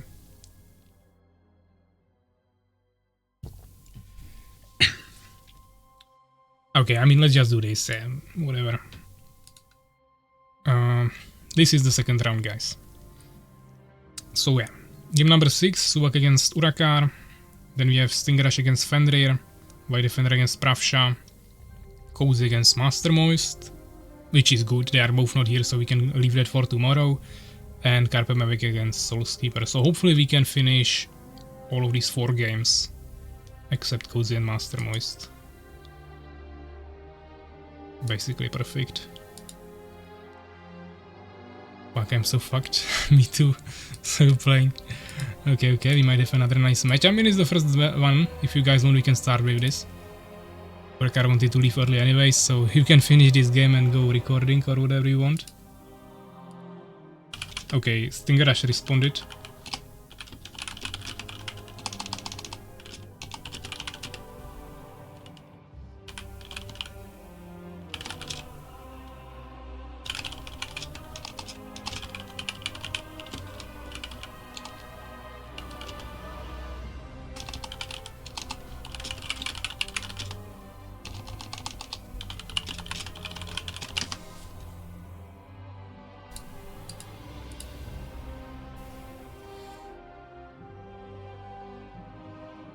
Okay, so Stinger Rush is not ready yet, but he's at least responding, so maybe he will be able to tell us when.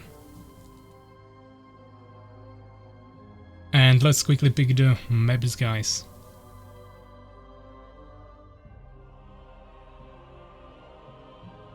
So, random generator. First I have to actually write the matchups. Okay, Stinger Rush will be ready in 3 hours. We might have to leave this game also for tomorrow then. Oh, it's not that big of a problem. Just Fenrir won't be able to play a single game today, unfortunately. Or we can do it in the evening, maybe. But doesn't really help us much. Just 1 game, so we can leave it for tomorrow, probably. So let's do game number 6. 7, 8, 9, 10. Game number 6 will be Suwak versus Urakaar. 7, Stinger Rush versus Fenrir. White Defender versus Prawsha. Cozy versus Master Moist. And lastly, KaerbEmEvig versus Soulskeeper. So let's start picking the maps. Game number 6, Suwak against Urakaar. 1 to 16. Generate. Number 9, Darkside Forest. That might be interesting.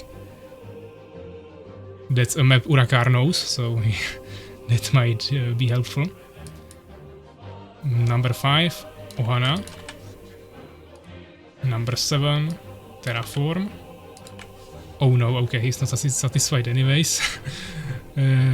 Number 9, Darkside Forest, we had that, so we will reroll as I said before. Number 8, Frost Bridge. It was in the first round, but not in this round, so that's fine. And number 16, Secret Chambers. That might be nice.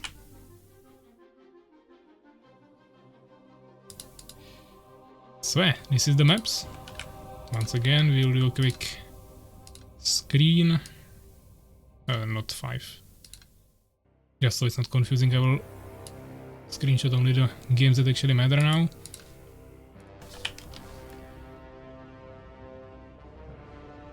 And yeah, we can start with this game, Darkside Forest, Suwak against Urakaar.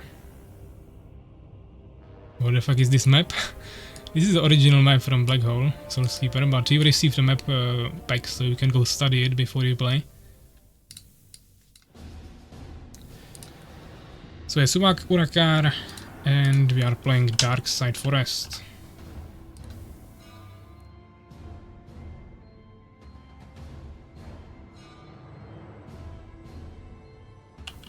Hopefully, if my overlay decides to work today.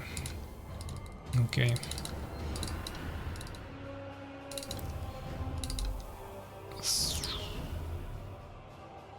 Championship. Darkside Forest. So you guys can join, and I'll quickly prepare everything. We had a prediction here before, Prawsha against Urakaar. Only 10 coins on Urakaar, but he was the winner, so someone is not losing 10 coins here. And we have a new matchup between, this time, Suwak and Urakaar. Starting right now. You guys can start voting for 2 minutes as always. And overlay should be also fixed.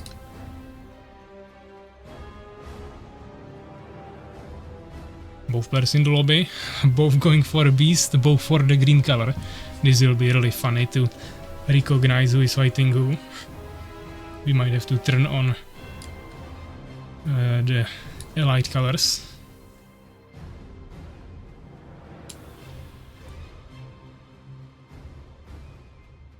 So a prediction is running. We have already 1000 for Urakaar, 705 for Suwak, so 41 to 59%. Nice bets on both sides, so make sure you guys also participate. You can definitely get some nice coins this time.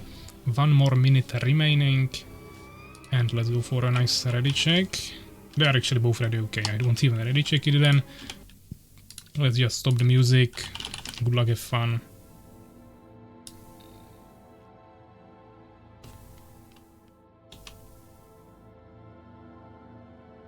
Just ready checking because they were discussing. Okay.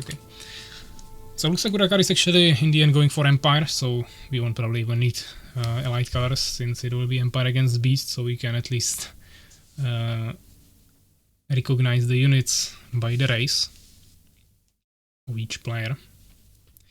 And we are already in game. So Darkside Forest 1v1. First game on of the second round of Qualification Championship 2025. We have Urakaar in the top left corner with the dark green Empire, and then we have Suwak in the bottom right corner with the normal green Beast. So 4-player map, no fast expansion really on this map. You can sometimes pull it off with Fallen, but it's still really difficult. So we'll probably see, especially in Empire against Beast, some nice front base into some early pressure. This is the 4th game we are playing, and it's the 3rd Empire against Beast, so that's really interesting. And that one game when we had Fallen, he got totally destroyed, so Fallen is not doing too great in this tournament yet. Hopefully it will change later. At least so all races have similar win rate. Yeah, Dark Side Forest is hard for people that have no clue how to micro heavy map. I mean, if you will put macros there here, he will play it macro heavy, but of course, when you have a map with harder first expansion, it's always a little bit less about macro. That is a nice front base here from Urakaar, I like that. Hopefully there is not a gap. Well, I don't think it is. And he can of course put a tower behind it if he wants to. There is only one entrance on the side.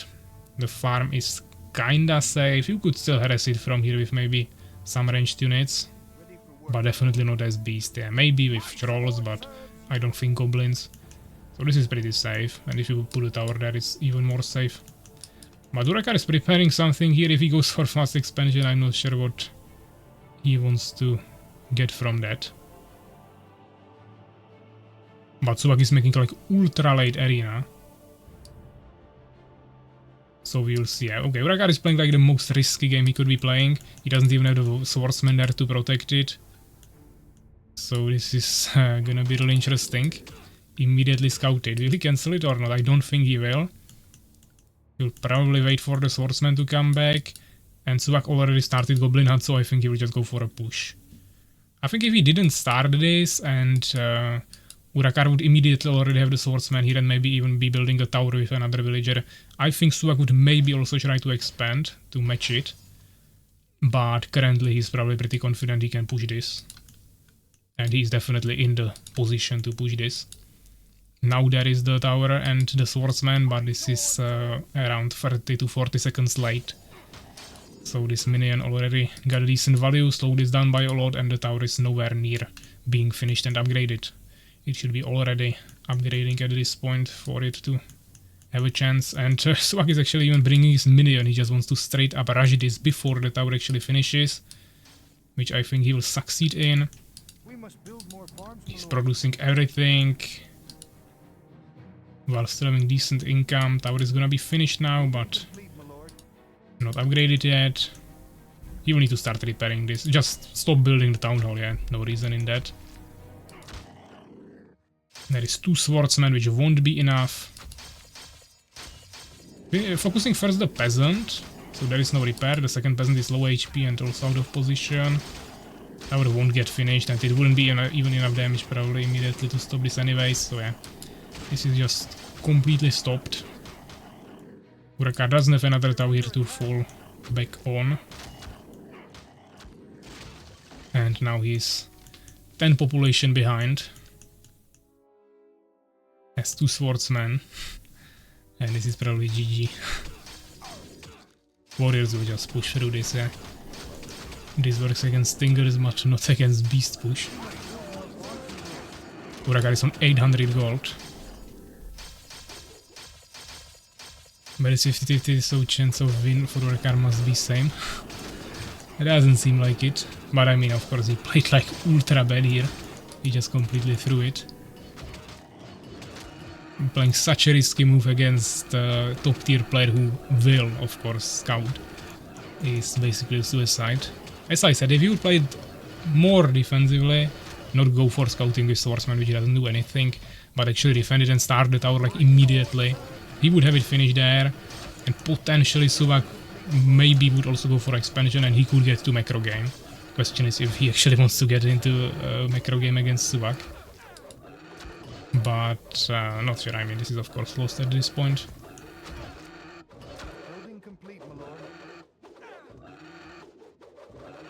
Fast this game then any against me? Definitely not, but it's gonna be quite quick. Tower's nice, but he's already inside of the base, so that won't do much.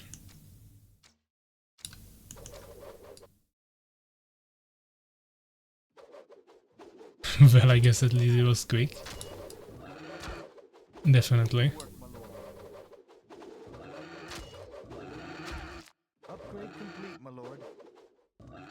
Okay, so Urakaar leaves 7 minutes exactly. Suwak 21 kills, Urakaar 4. Reverse losses 12 to 4. Largest army 4 times higher experience, no researches, and a little bit more resources for Suwak, of course. So yeah, that was pretty quick. Let's get to the brigade.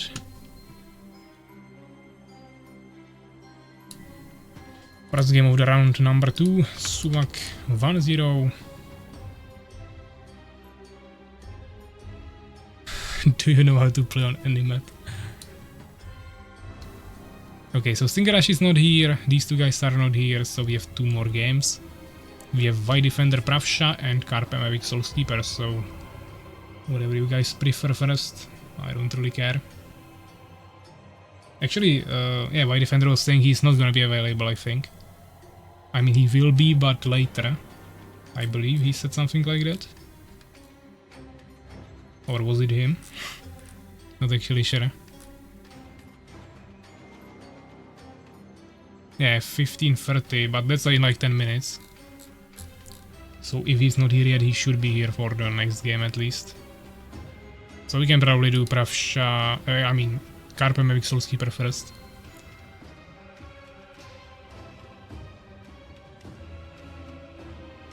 Nice try. If towers were finished, I would need to go macro. Yeah, exactly as I was saying. If Urakaar would just play a little bit more careful and start building tower immediately with the expansion and not walk away with his swordsman, I think you would go for a stronghold and expansion as well and go into macro game. But since he didn't do that, then definitely expected the rush there.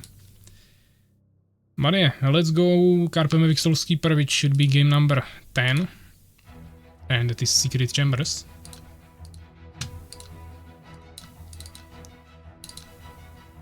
Actually, I need to fix the overlay first again.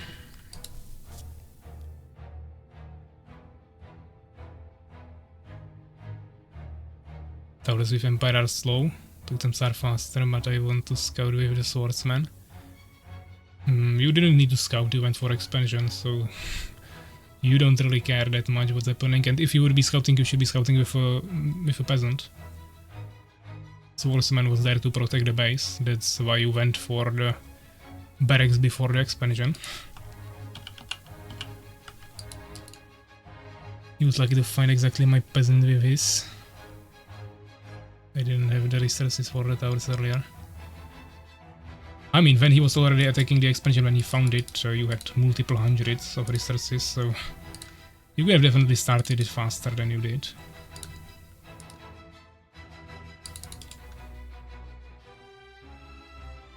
Okay, what is wrong with the overlay? Even restarting game fixes it slowly now. Getting worse and worse. So yeah, Secret Chambers. Let's take a look on this. We should have KaerbEmEvig against Soulskeeper. I'll probably just ping them.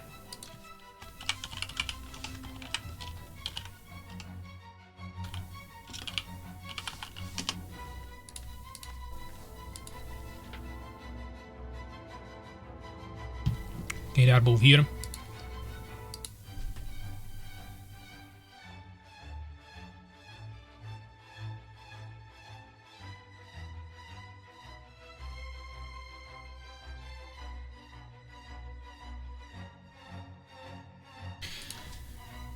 Yeah, let's quickly adjust overlay.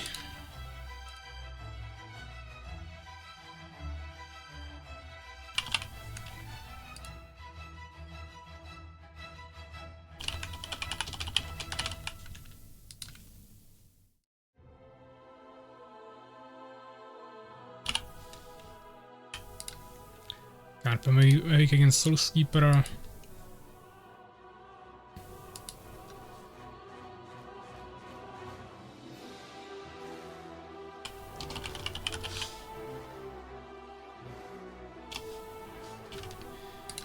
KaerbEmEvig is asking where to put the maps. I mean, ideally here.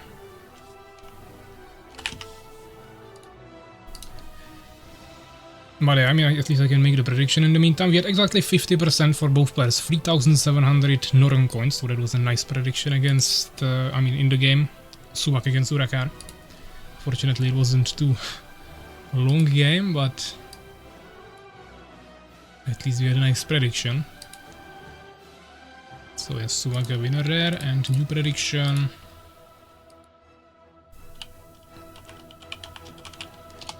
KaerbEmEvig and Souls. Starting right now. Yeah, Urakaar, you are free for today in terms of tournament games. You might play some other games later, but we will continue with the rest of the games round 2 tomorrow because Cozy is not here and Master Moist. So I want, and also Stinger Rush, so I don't want to free people give a loss now. And 2 of them are actually against each other, so I couldn't even give them a loss there. Okay, so new prediction running, guys. We have already 2,600 on Soulskeeper. Someone really believes in him. No bets on KaerbEmEvig yet. But he still haven't figured out the maps.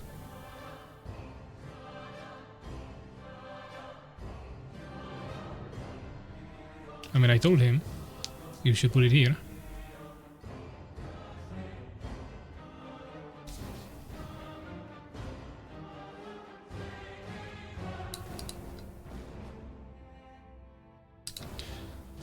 Okay, hopefully he can figure it out.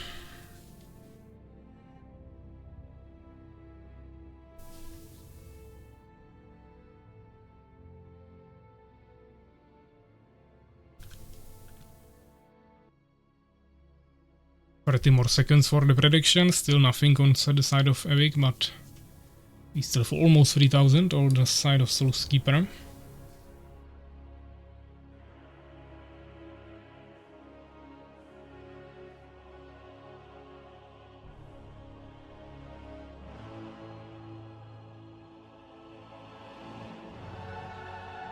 Always the same scenario, I try to then expand my enemy kills me if ranged. I mean, this time he killed you with melee, but you can't go fast expansion on dark side for us, especially against someone really good who knows how to scout. That's just suicide. I put 2,600 on you if you lose, I'll find your house. Thanks, I go lose now.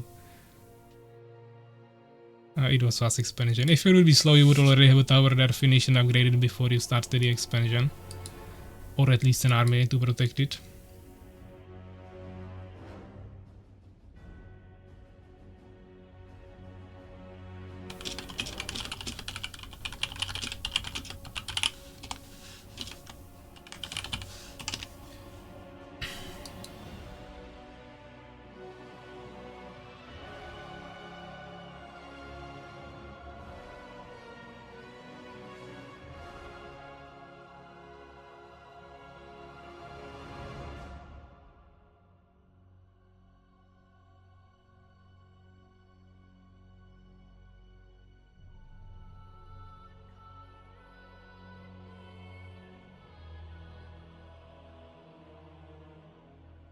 Never do that. I mean, then you can't be complaining about something happening over and over again if you don't fix the mistake. Super speed typing. I'm just trying to figure out with Evig how to get his maps to work, but seems like he didn't download the map pack at all. Give me win.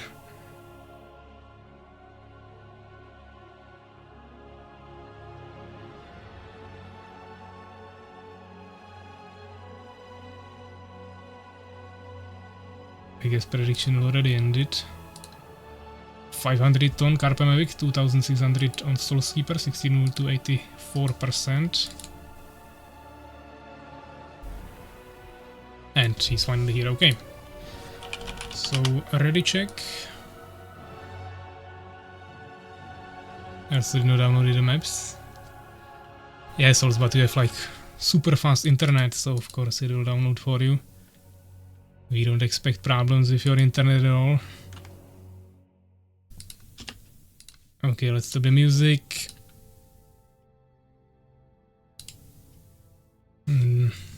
Let's see if they are ready.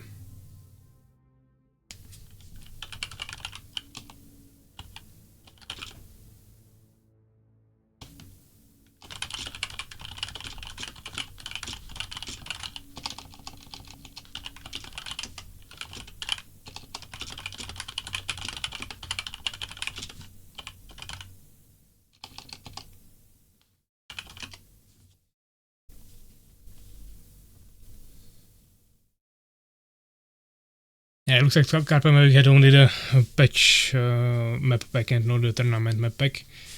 But now we should be ready to go. So let's ready check again.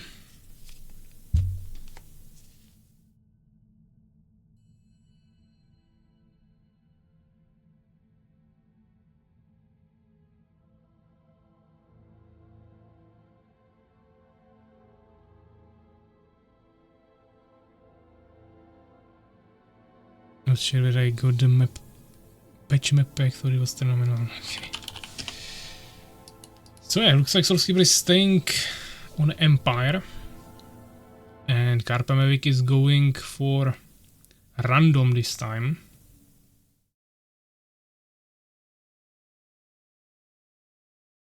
So let's see what he will get. Potential last game of today, and we have finally another Fallen game. So once again, Fallen against Empire. We haven't seen any Fallen against Beast yet, but we saw one game, Fallen against Empire with Prawsha and Urakaar. So this time with KaerbEmEvig against Soulskeeper.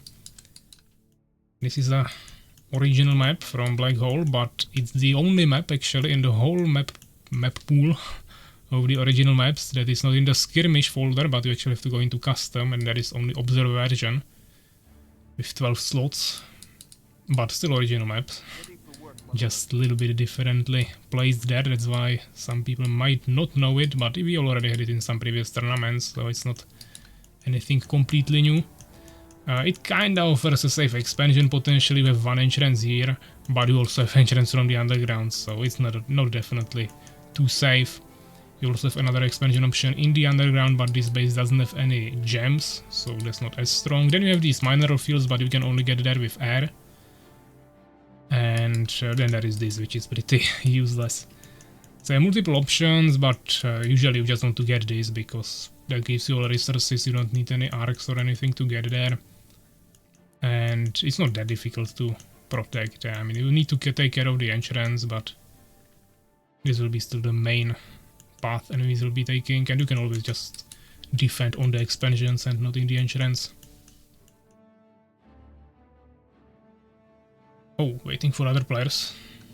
That's the first time for this tournament. So double barracks from Soulskeeper and one farm. Not me immediately making sure we know that his internet is flawless. So a double barracks. The farm was a little bit late, of course, but fine.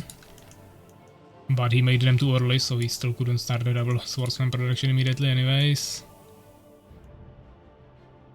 He definitely needs another peasant. He has a gap here, but he was saving for a farm.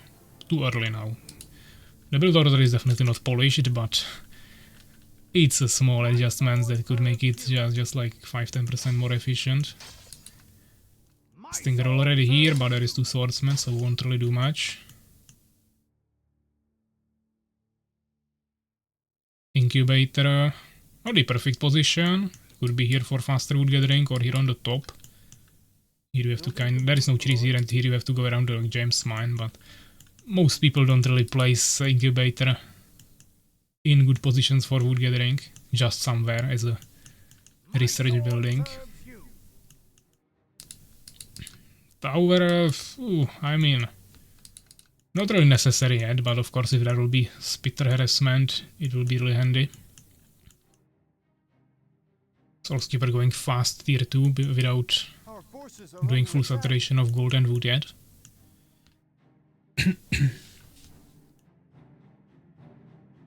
Here you of course have vision from control forms from KaerbEmEvig. So on this map you potentially have some potential for using the abilities that attack through surfaces, because you actually have some base here in the underground that is directly under the main base. These bases I think are a little bit moved there. But most maps don't offer this, so that's a little bit unique here. Not like I would expect them to use it, but there is a chance. 11th century. Upgrade complete, my lord. A little bit more in the back. Third high, Valkakun, so potentially trying to go for guards. He's also getting tough Crepis. the armor upgrade, which also affects guards, unlike the faster reflexes damage upgrade, which affects only spitters and stingers. And he's not producing any spitters, so definitely looks like he just made some stingers to deal with the early game pressure, and now he's going for guards. I don't think Soulskeeper got to scout the Valcocoon. On the other hand, he already has Elven Sanctuary. He doesn't have Blacksmith for Elf Rangers, but he can definitely start making some Phoenixes soon. KaerbEmEvig is just trying to buy time with the Stingers, which is smart. He should rotate them, which he's kinda doing. He lost one now, but... okay, now the Soulskeeper Swordsman got here and saw the Valcocoon. This was the biggest mistake I saw here from KaerbEmEvig yet, that he let the Swordsman there. He might lose a hive here, which is definitely terrible, but the scout of this Valcocoon was definitely way more dangerous for him. But Soulskeeper is not really reacting to it in any way, at least not yet, so maybe I think he definitely saw it, but maybe he just wasn't looking here, and even though now he has it scouted on the map, he still doesn't realize that it's there. Otherwise I would already definitely expect a Phoenix in production, probably Blacksmith for Elf Rangers, and he's actually going for catapults, so even though he scouted it, I'm definitely sure he saw it. He's not reacting at all, and this could actually be GG, because there is absolutely no air protection, and all KaerbEmEvig needs to do now is take the guards here and kill this Elven Sanctuary, and prevent building of any other things that could harm him, like more towers here, or more Elven Sanctuaries, or Blacksmith. But if he will be waiting for more guards, then Soulskeeper will be able to prepare for it, so now it's all about timing, and doesn't seem like he would be willing to attack with only 3 guards. And now there is already a Phoenix, Blacksmith is being built, there is a tower on villagers, and I think now he lost that open window for the timing push with the air that could actually result in some decent damage to the enemy infrastructure, or even a win. Now he's trying to get there, but I believe this is too late. He actually found a swordsman, okay, he will do some damage to them. Coming with the stingers as well, of course, Soulskeeper already making a second Phoenix. No catapults yet, trying to mainly focus on the air now, but he wants to definitely mainly retreat to his towers. He used one swordsman here as a bait to lure the enemies away from his army. Making a second tower on the villagers, the first one will be finished now, or I mean upgraded. One Phoenix used Nova. Second one is ready here, third one in production, second tower. Elf Ranger's not being made yet, but he has the Blacksmith. Now he's going for Temple, but he should be building closer to the tower he has here. Phoenixes don't have enough mana for Novas. He's going for Spitters now, so swapping from the air. This is what Prawsha should have done against Urakaar. However, I don't think Soulskeeper will over-invest into the anti-air that much, so not sure if this is the right call. I think mass guards with a really good micro could still work, but probably the best option would be to go for expansion. Because Soulskeeper is investing into Phoenixes and towers, which both do absolutely nothing against an expansion. And Elf Rangers are also not gonna help that much. But also there is the catapult potential, getting priest soon, so that's questionable. I wasn't over-investing that much. I mean, you made like, I don't know how many Elven Centuries in the backend, you had probably over 10 Phoenixes or something, plus multiple Elf Rangers as well. And all of those resources you invested into that were absolutely useless against Grand armies, so if Prawsha would immediately stop making guards, made only those like 4 that he had in the beginning, then obviously 4 guards for him would be way smaller investment than you did to all of that anti-air. But of course any extra resources he invested into air were kinda wasted, because you just had too strong of an army to kill it. Prepare for the siege. I bring the light of Aya. I heed the You might have a ton of resources and spamming other things, but you could have still had way bigger ground army if you would use those resources for more things on ground. So yeah, KaerbEmEvig getting more spitters here, stingers as well, guards. He's having combination of everything. He has only had 1 armor upgrade, And 1 damage upgrade for Spitters and Stingers. I don't know if we get any upgrades for in Valkokun for guards, range or movement speed.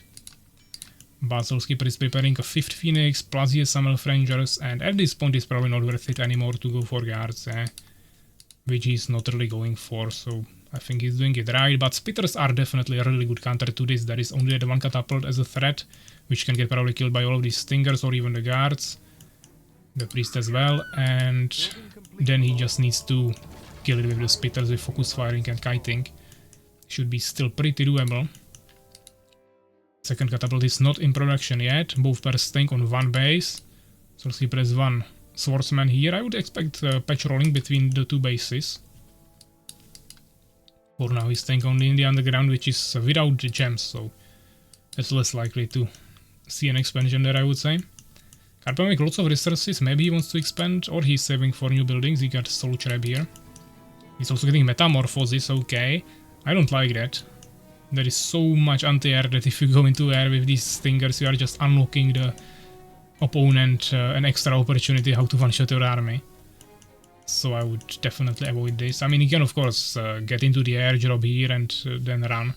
But you won't even push this with Stingers anyways. That is actually a really good defensive structure from Soulskeeper, with all the farms blocking the entrance to the villagers. You can of course drop here still, but that is 2 towers.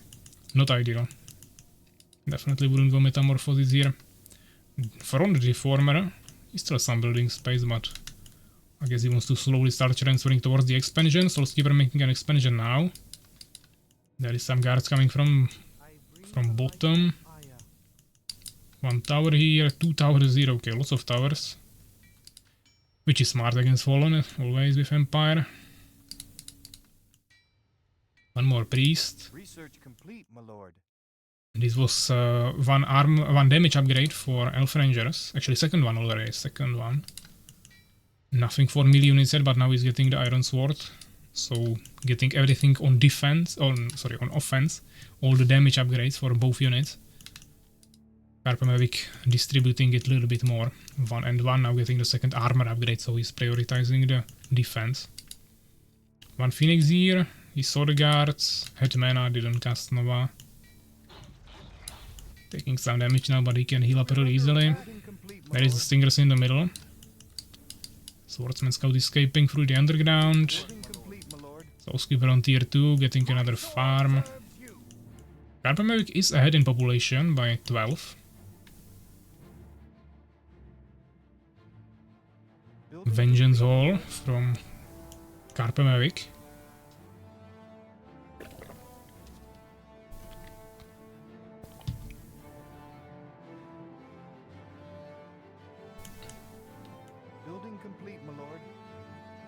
Of course this is nice healing, maybe even some towers could be used here, but that is the catapult, so a little bit riskier. Guards are slowly coming, he will probably find the expansion, but he can also get one-shotted by these Phoenixes. Soulskeeper is definitely prepared for this. But this was just auto-attacks automatically, so he wasn't ready to actually cast the Nova. Soulskeeper wasn't really paying much attention. Now he could definitely use the Nova. Instead he turned around. Somehow he didn't lose the Phoenix, but he could have easily done some free damage there and healed the Phoenix with the Nova. But he saw the expansion, so I think he will either go for a push now or expand himself. Looks like rather a push. Soulskeeper scouting here with Phoenix once again, not using the Nova. But he knows about the push now, so let's see. This is a really good position for Empire. There is towers, he has a catapult, it's a narrow entrance. He has nice swordsmen that can block it. This is perfect for Empire, he should easily win this, but let's see how the micro will look like. Priests are not getting targeted, only 1 tower got destroyed. Stingers from the back, nice. Phoenixes didn't really do much. Actually, he got swarmed pretty quickly. I think Soulskeeper definitely messed up here a little bit. He could have protected the towers way better, and even though the priest didn't get one-shotted, he still kinda lost all of his front line really quickly. I mean, he has a little bit worse upgrades. There is 1-2 on all fallen units, and he has only 1-0 and then 2-0 on the ranged. He's gonna leave once again. Seems like it. I mean, he's still 1 against 1 base. And he has Priest and Elf Rangers against Spitters, which is good, but he needs to be focus firing. A nice Resurrection. There is no Bless. He has so much mana, no Bless on the Elf Rangers, doing so much damage. That would make it easier, but also KaerbEmEvig is focusing the expansion fully with the Stingers, so he doesn't have them here, which is what he should be doing there. Now he's losing his whole army completely for nothing. I mean, he is kinda stopping the expansion, but he didn't finish it anyways. So Soulskeeper can just reset it, and it's finished. They are both kinda well spending resources, similar population, that's nice. Phoenix is of course useless, but there is Pikeman, a really good swap from Soulskeeper, dealing with the Spitters really nicely and easily.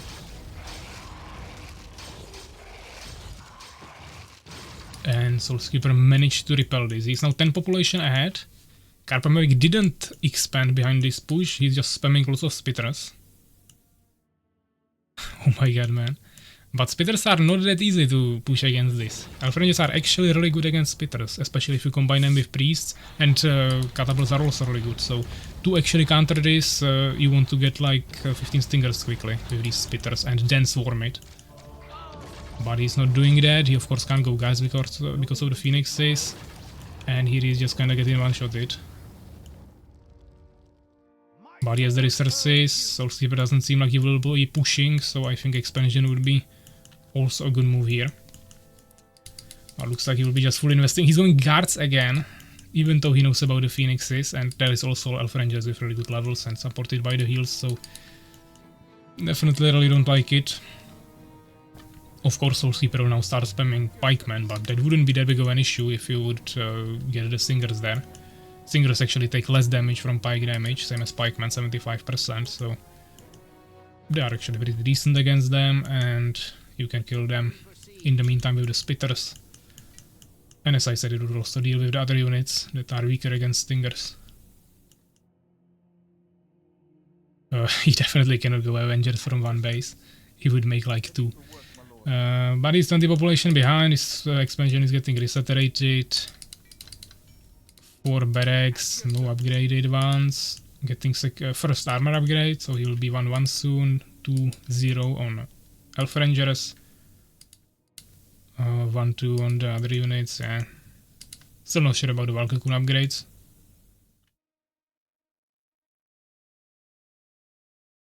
It looks so fun, I feel like Alex is calling my name to return to 1v1s. I mean, legit, you should have registered. You are here anyways, so even though you have exams, you obviously would be able to play those 2 or 3 games per day. And you could have played with us. 3 catapults. That will be definitely enough to push through this. He's just going still to the air, I don't know why. Because there is the Phoenixes, there is just no reason to go into the air here. The Elf Rangers also, of course, but mainly the Phoenixes. And he's going constantly both guards and metamorphosis. He can literally get one-shotted now. While on ground, yeah, he's in the danger of catapults and other stuff, but he will be fighting those anyways. He cannot stay forever in the air with the Stingers.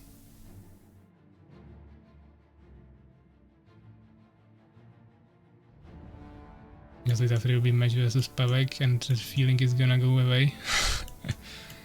Okay, he's just walking into him with the Spitters. Now the air is getting one-shotted. This is just terrible, terrible. All the Stingers getting one-shotted by the guards. The Spitters getting damaged by the Pikeman out of position, and now he's just getting swarmed. He's doing some back attack here with the guards. Is actually good. There is no air protection now. There is 2 towers. If you were actually standing here and defending, you could potentially repel this, even though the catapults are problematic, but he could potentially repel this while the guards are taking care of the expansion, and he could go back into the 1v1 base situation, but he's still on half of the population, so I think it wouldn't really work, especially when there are the catapults, so it's probably GG, waiting for other players, but it doesn't really matter anymore. We would call this a Soulskeeper win. So yeah, I think he was definitely behind, he was in the worst position. But it was maybe still winnable from here. But he could have definitely won before when he almost killed Soulskeeper in that push. He just really messed up the micro there after he killed his army. In total, Soulskeeper has 75 kills, 57 losses, reverse for KaerbEmEvig. A little bit more experience here, like 2k. Exactly the same researches. And a little bit more resources. But overall, pretty nicely balanced game. Maybe the longest one yet, not sure. 22 minutes 42 seconds. Maybe we had like 25 minutes, not sure, but definitely pretty nice game. And also a map that we don't see that often, so that was nice. Sad. Saleskeeper is sad even though he won. But okay. Well, let's take a look on the bracket. This was KaerbEmEvig against Soulskeeper, and we have 1 point for Soulskeeper. Okay. So as I said, these 2 games for tomorrow. Now we can do Prawsha White Defender if White Defender is already here. Not too sure about that, but based on what he said before, he should be ready. And yeah, asking how is it going, guys? Depends for who. Yeah, I guess. So let me answer White Defender if he's ready. I guess I'm gonna go versus Soulskeeper next round. We can actually take a look on the standings. It's not updated here, but we should be able to see it here. So for now, of course, not all the games in the round 2 were completed yet, but Suwak has 2 wins. So, I mean, the overall score is what we need to look at. So 2. Stingerash 1, but he didn't play any games yet, same as Fenrir. White Defender, Soulskeeper, Urakaar. Yeah, the score should be just 4 wins. You don't lose anything for losses, but there is a difference, as you can see. If someone doesn't have the loss, he will still be ahead with another system here. But yeah, looks like Soulskeeper and Urakaar might be facing in the next game, in the next round. Some of these winners should probably fight Suwak then.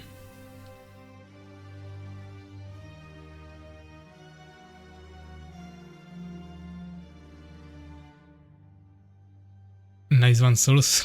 Give me my money. Won't for you, legit. Okay, I will give you your prediction money. That wasn't that much, only 500 on KaerbEmEvig. White Defender is not responding.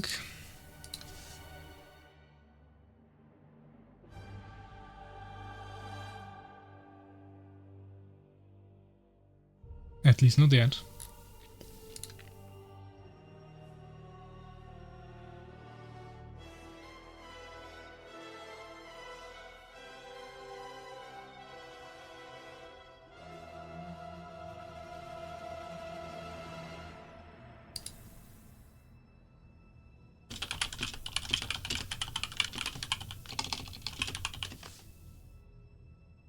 Perhaps a little bit confused that I'm pinging 2 players if they are ready, but that's 2 White Defender accounts, so I'm just trying to figure out if he is here. Not that White Defender is playing with Shadow Defender.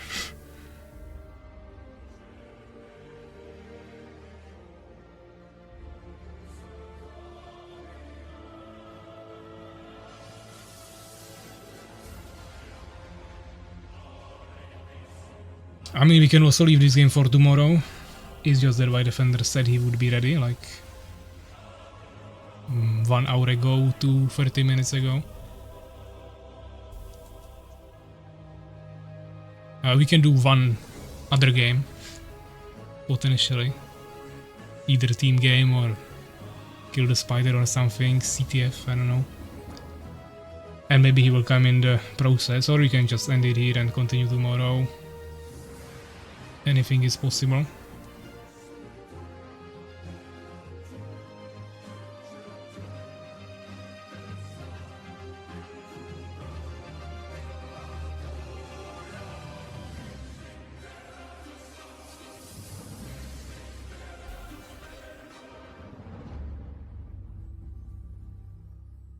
But it doesn't seem like he would be responding.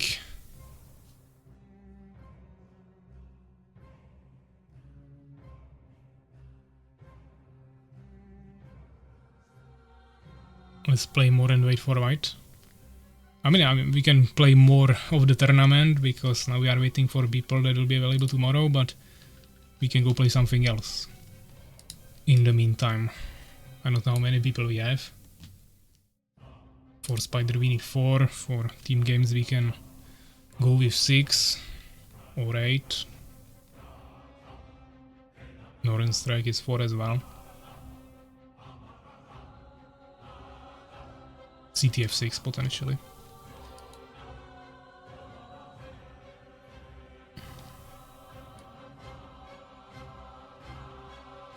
Well, it doesn't seem like he will be responding.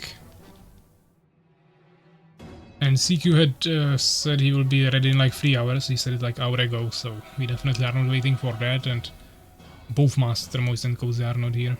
Master Moist might be ready around this time potentially, but we are also not really certain about that. And Cozy is not ready at all today, so we'll wait with these for tomorrow.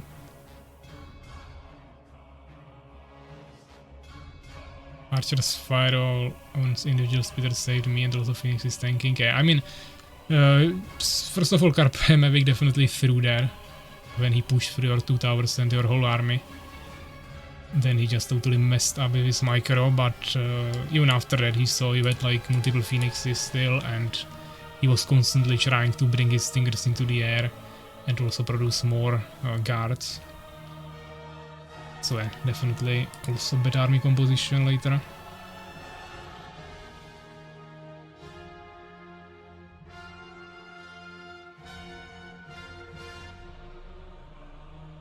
So yeah guys, we can do one game, something, whatever you want.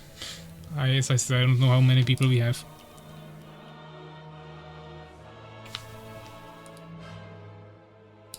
First I need to figure out if the game will work. Then I will host something.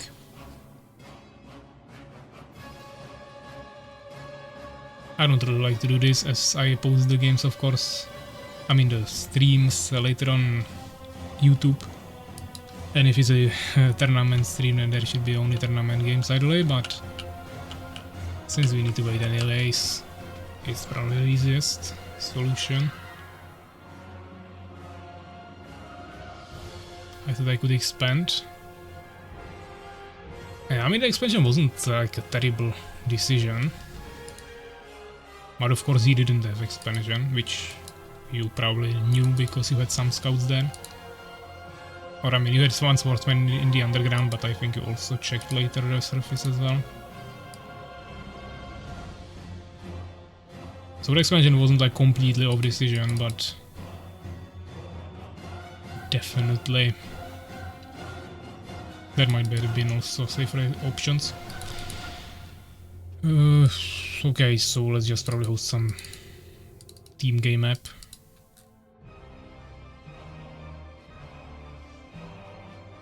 Just to see how many people we have. So if you guys want to play one game while we are waiting for White Defender, now you have a chance. Fendred is here, he didn't get to play a single game today unfortunately, so at least he can play now something. At the same time he got a free win, so he should be happy.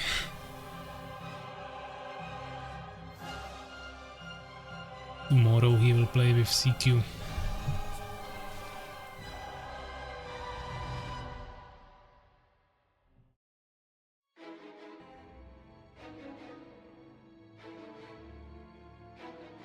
This is tournament version. I mean, if it would be tournament version, that would be the word tournament, or at least observers, in the title. This is just normal convergence on 07 patch. I don't think we even have it on the desk page. I'm only half happy because I needed to ask my parents to go earlier to visit the dad. Okay. I mean, of course, not ideal, but can't really do much here. I mean, we knew upfront that Cozy wouldn't be here today. I don't think we really knew about CQ coming later, but fine.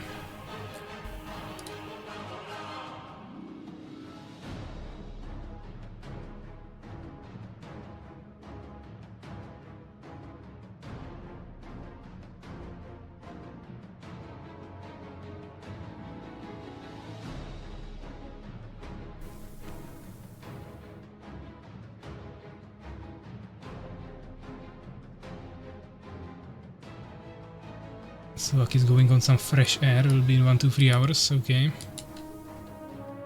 How many we have? 3 people. Can't assemble much from that. We need at least 1 more. There is 11 people on the stream.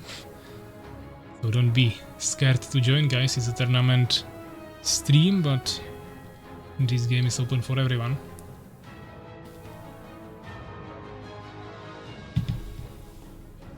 Maybe OBS me 1v1. That's also an option. What's going on? The host? Okay, Pepsi wants to play. Urakaar, what's going on here?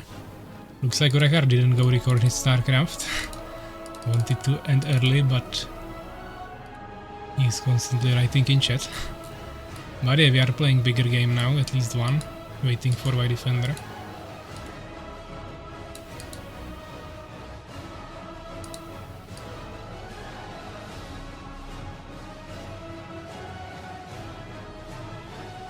Okay, this is weird. Pepsi doesn't have the map. This is part of the normal. Okay. White Defender responded.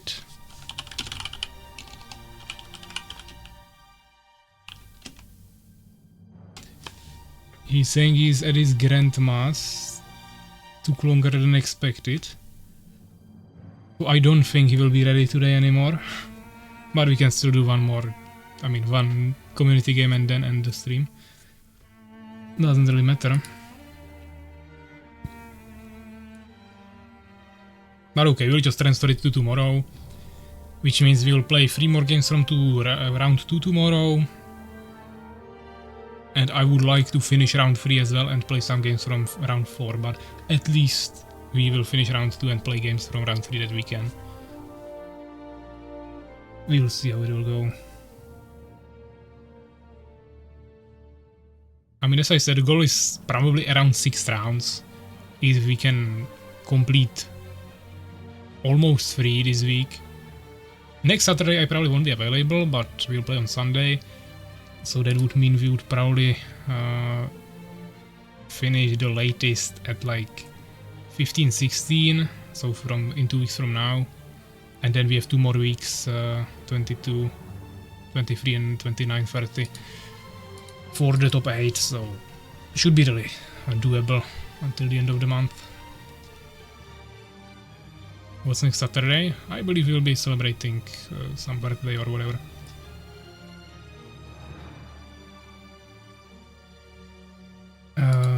Okay, White Defender is not responding now again, but he's probably not gonna be available. In terms of the lobby, we have 4 people here. Pepsi is trying to join. Where can I find this map? This map should be part of the normal map pack for the patch, which is in Balance Patch channel. But I can send it to you if you want. I'll send it in the streaming channel. It's just normal convergence.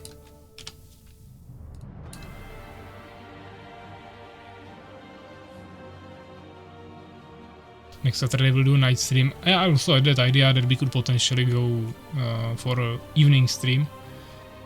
At the same time, Cozy won't be available anyways on Saturday. And I don't know about other people, so we will have to agree on something, but we can definitely play some games in the evening as well. I suppose I should be free in the evening at least. But then Urakaar again will have his stream, so that's a problematic as well, but he can play 1 game on his stream, that's probably not a problem. At least he will have something interestingly different there. What do we have here? Okay, White Defender is ready in an hour. So I guess we'll probably leave it for tomorrow. Wait, what?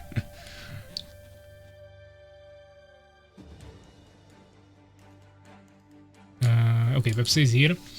Still only 5 people. Would be nice to get 1 more for a 3v3.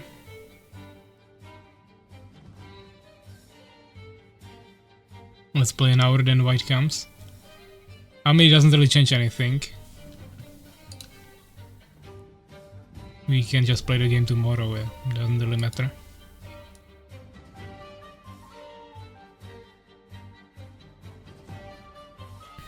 It is a problem if I'm doing a single player playthrough there. But I'll be eliminated by that time, don't worry. You cannot be eliminated here until the qualification ends, so... That's one thing, but... Even though having a single player playthrough, that doesn't mean you can't do one game there. As we saw, your games can be really quick, so... People wouldn't even notice. Okay, let's just add one AI here. Pick some team, guys. Team 3 will be the other one, for example. I don't know, we can keep it red. People wouldn't like it.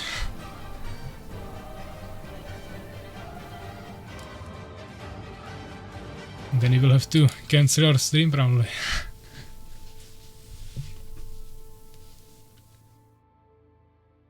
Wasn't someone coming? I don't know. I haven't seen anyone here. Only Pepsi was trying to join and he's already here.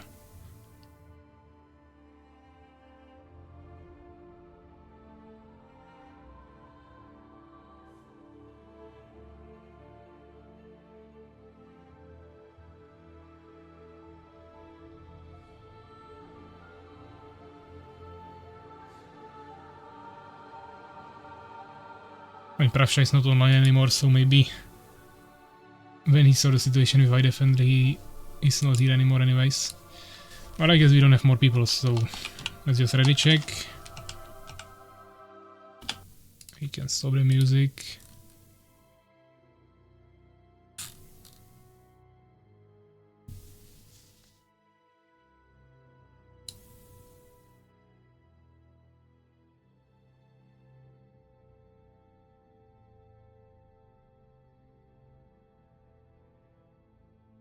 Okay, Prawsha is now online on his phone on Discord, but I don't think he's coming.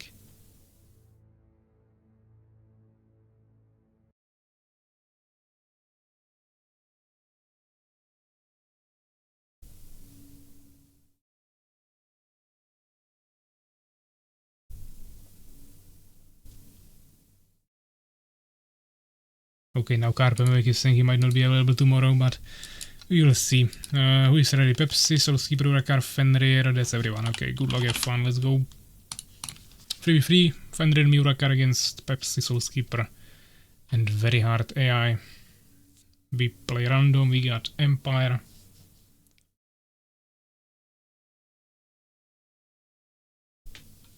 So let's see.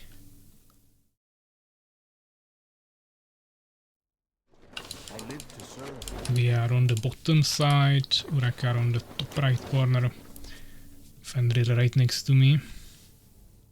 Yes, Fallen going for fast expansion, we have all 3 races.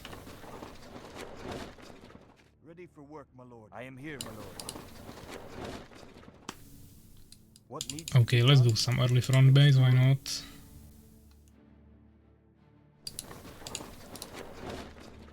Huh?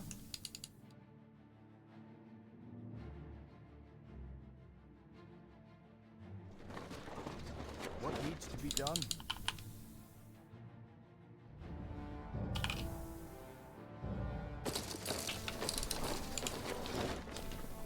Ready for work, my lord.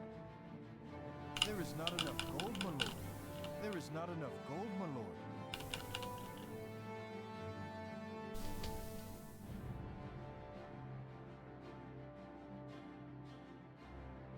Ready for work, my lord.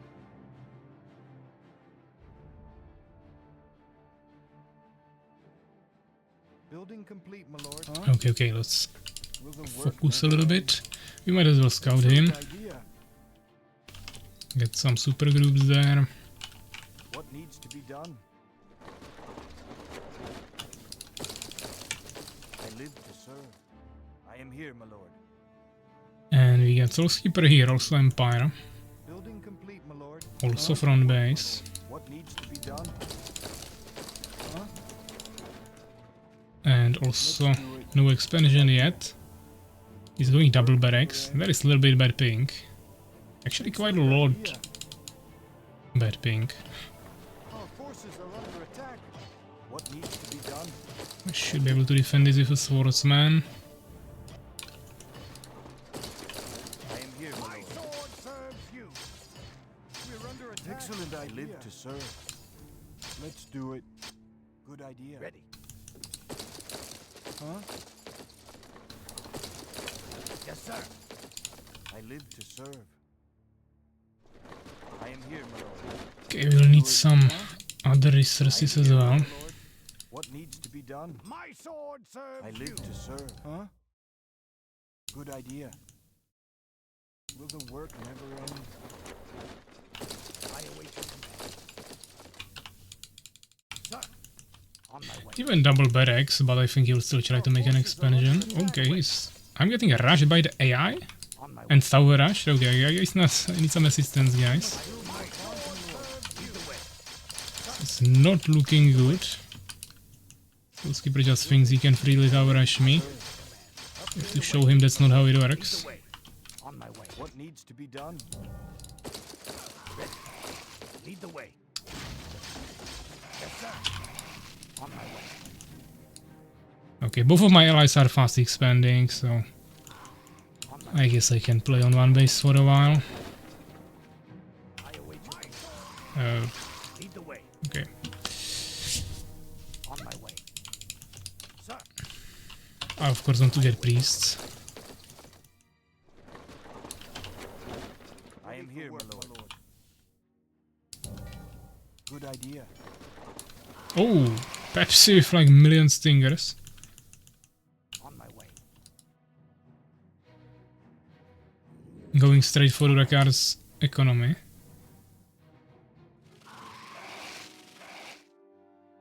I mean, just kite him with minions. Okay, I'm getting rushed now. I cannot leave here. I'm dead.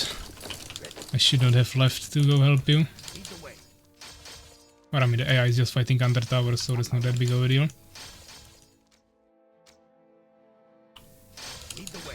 Okay, got him. Huh? We must build more farms, my lord. What needs to be done? But yeah, I can't really go help you guys. Yeah, the Barons are bad. Those should be staying near the totem, ideally not fighting at all. Complete, my lord. Yes, sir. We must build more farms, my lord. Minions should be able to take care of that. Building complete, my lord. I await your command. I am here, my lord. But I'm on one base. They are probably all on one basis as well. Serves you. There is not enough gold, my lord.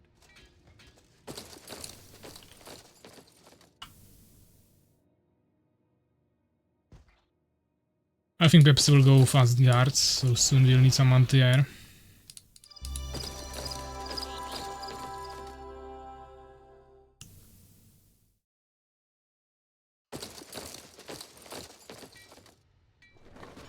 What needs to be done? I am here, my lord.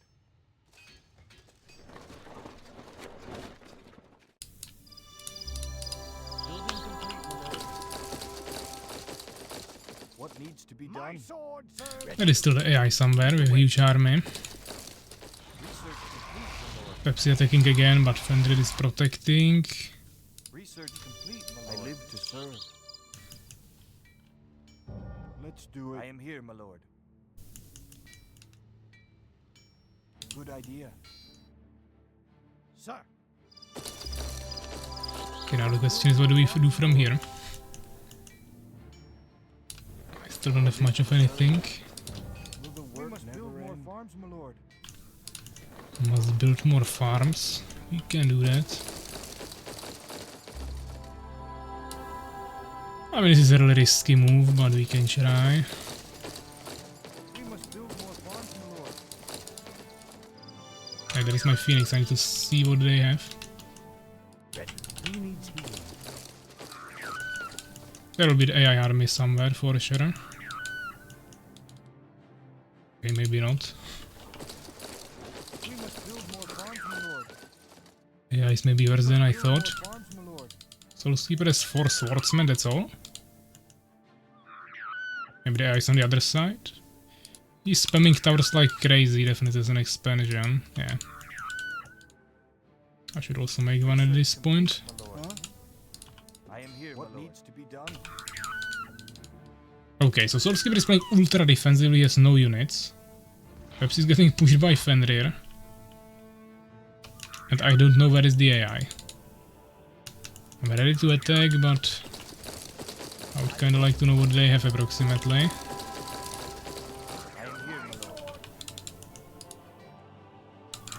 Solvent Century. Okay, Soul Keeper is actually helping there. I'll try to go somewhere. Research complete, my lord. What needs to be done? Excellent idea. We must build more farms, my lord. Oh, there is the AI, and he has also a Valkyrie. I don't think I can kill the AI in this situation. Oh, I was too slow. Okay, I can't fight him, he has the Valkyrie. I don't have any anti-air left. There is not enough gold, my lord. Okay, that's terrible. Not enough gold, my lord. I will need Fenrir here with his spitters to deal with the air. If I'm supposed to push this. My sword. I can produce front line, but I cannot push it alone. I live to serve.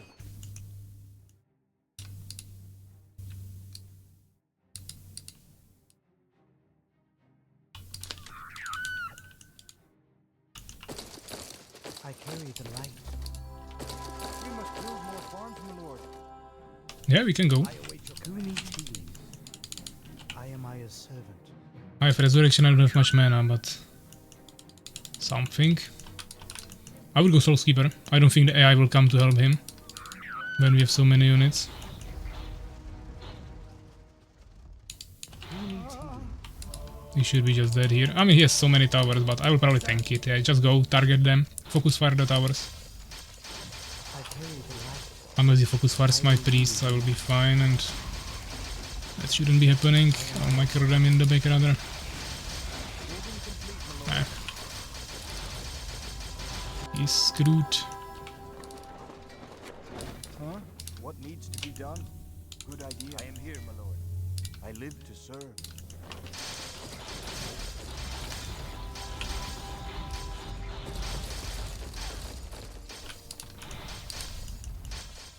Perhaps he's coming. We must build more farms, my lord. I will defend the Stingers, you rather fight here. I can't really get there against the swordsman. I am Aya's servant. Who needs I carry the light? Your will is good.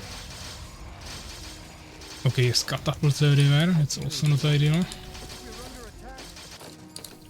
We must build more farms, my lord. Our forces are under attack. Excellent idea. Yes, sir. I am Aya's servant. I carry the light. We must build more I am farms, my Aya's lord. servant. Who needs healing?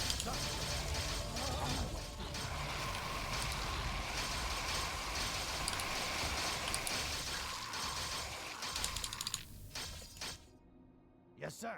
We're under attack. We must build more farms, my lord. Building complete, my lord. Ready for work. Our forces are under attack.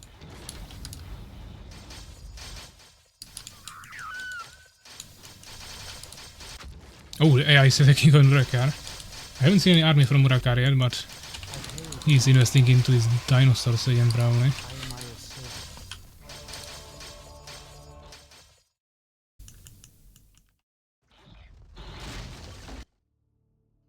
Good AI. Or go AI. Okay. My lord. What needs to be done? I am here, my lord. I live to serve. Good idea. Upgrade complete, my lord. We need more gems. I would like to get disciples. If I can. More gems, my lord. Research complete, my lord. I carry the light. Who needs healing?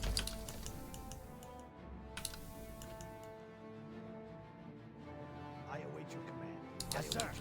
I carry the light. Ready, sir.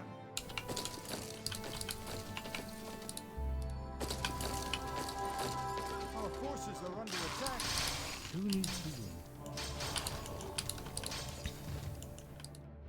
Okay, that is the AI. I don't really want to fight him. Building complete, my lord. Building I want to rather kill Pepsi here. Which shouldn't be that difficult. build more farms, my lord. We must build more farms, my lord. We don't have population again. I live to serve. Oh, okay. Didn't expect that. AI just emerged out of nowhere. I need the anti-air here. And I really don't want to make any myself, so we'll need Fenrir.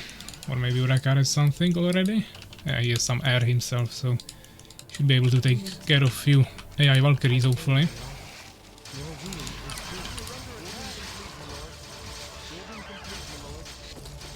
I'm fighting with million Elf Rangers. They're coming for my priests.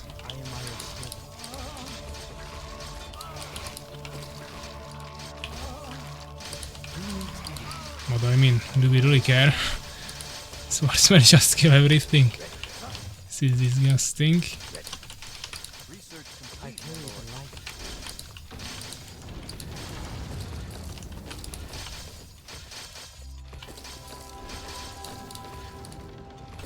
There is not enough gold, my lord. Huh? There is not enough gold, my lord. Excellent idea. I mean, there's a lot of ranged units from the enemies, but we have resurrections. Hopefully. Or maybe not. Okay, only one. I don't have mana. But we should have disciples already, eh?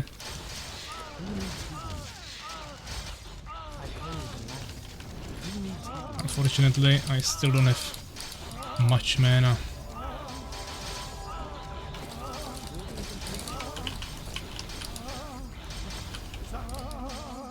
But okay, never mind. We have still basically full group here. Oh, Pepsi with guards. Yeah, I still don't really want to invest into air too much. We need more gems, my lord. We need more gems, my lord. What needs to be done? I am here, my lord. Okay, but I don't need to be here anymore. I mean, I'm not really needed anywhere anymore, but Fenrir definitely has this under control. Sir, Who needs healing? I am Aya's servant. I carry the light. Yes, sir. I await your command. we need more gems, my lord.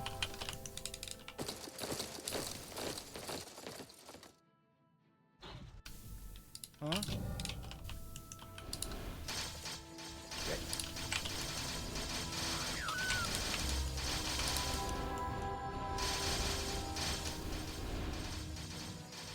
That is the stingers again.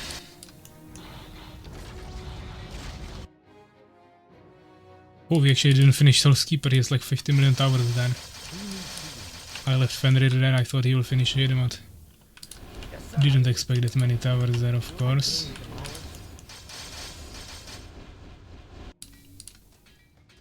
Our forces are under attack. I am Aya's servant. I mean, I will gladly push into the towers with my army. Didn't right click far enough. Okay, I guess Urakaar will take care of this. Let's take care of Soul's Keeper. Attack. Yes, sir. On my way. I await your command. Research complete, my lord. I don't know. I mean, that's Ed. I can't help you with it anyway, so you will have to figure it out. What is this? AI expanding again. I am here, my lord. Good idea. Okay, so just left. We're under attack. He's building some insane defense there and then he leaves.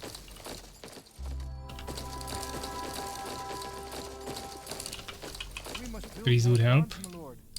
I mean, yeah, but you have enough wyverns. Attack. Soul's left, but we can still finish his base. Army Stingers deal double damage to wyverns, but you have to get to them, of course, in the first place. He should rebuild his base here.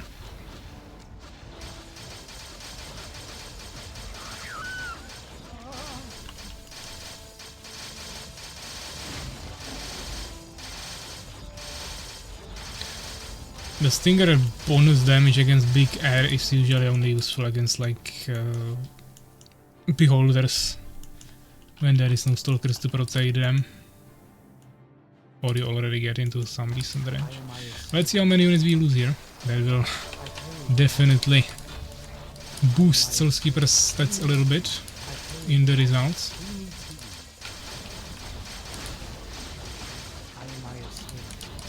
But we have infinite resurrections, so we don't really care about the units we lose. Unfortunately, even if you resurrect them, they are still in the results, so it doesn't really help with that. But I have full population of swordsmen and priests. That's a nice army. Full upgrades.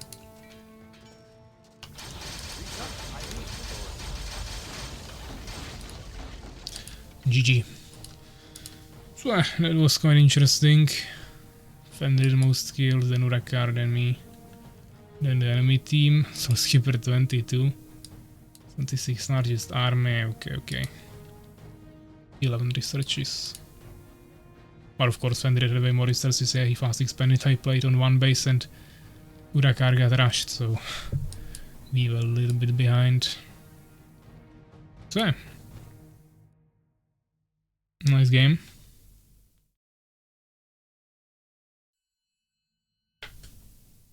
And yeah, I think we'll call it here, guys. I mean, community stream would be maybe one more game usually, but didn't even plan to play this game, and there is already 5 viewers remaining anyway, so only. So we'll call it here. And we will continue tomorrow. Same time as today, so 13:30. Nothing changes.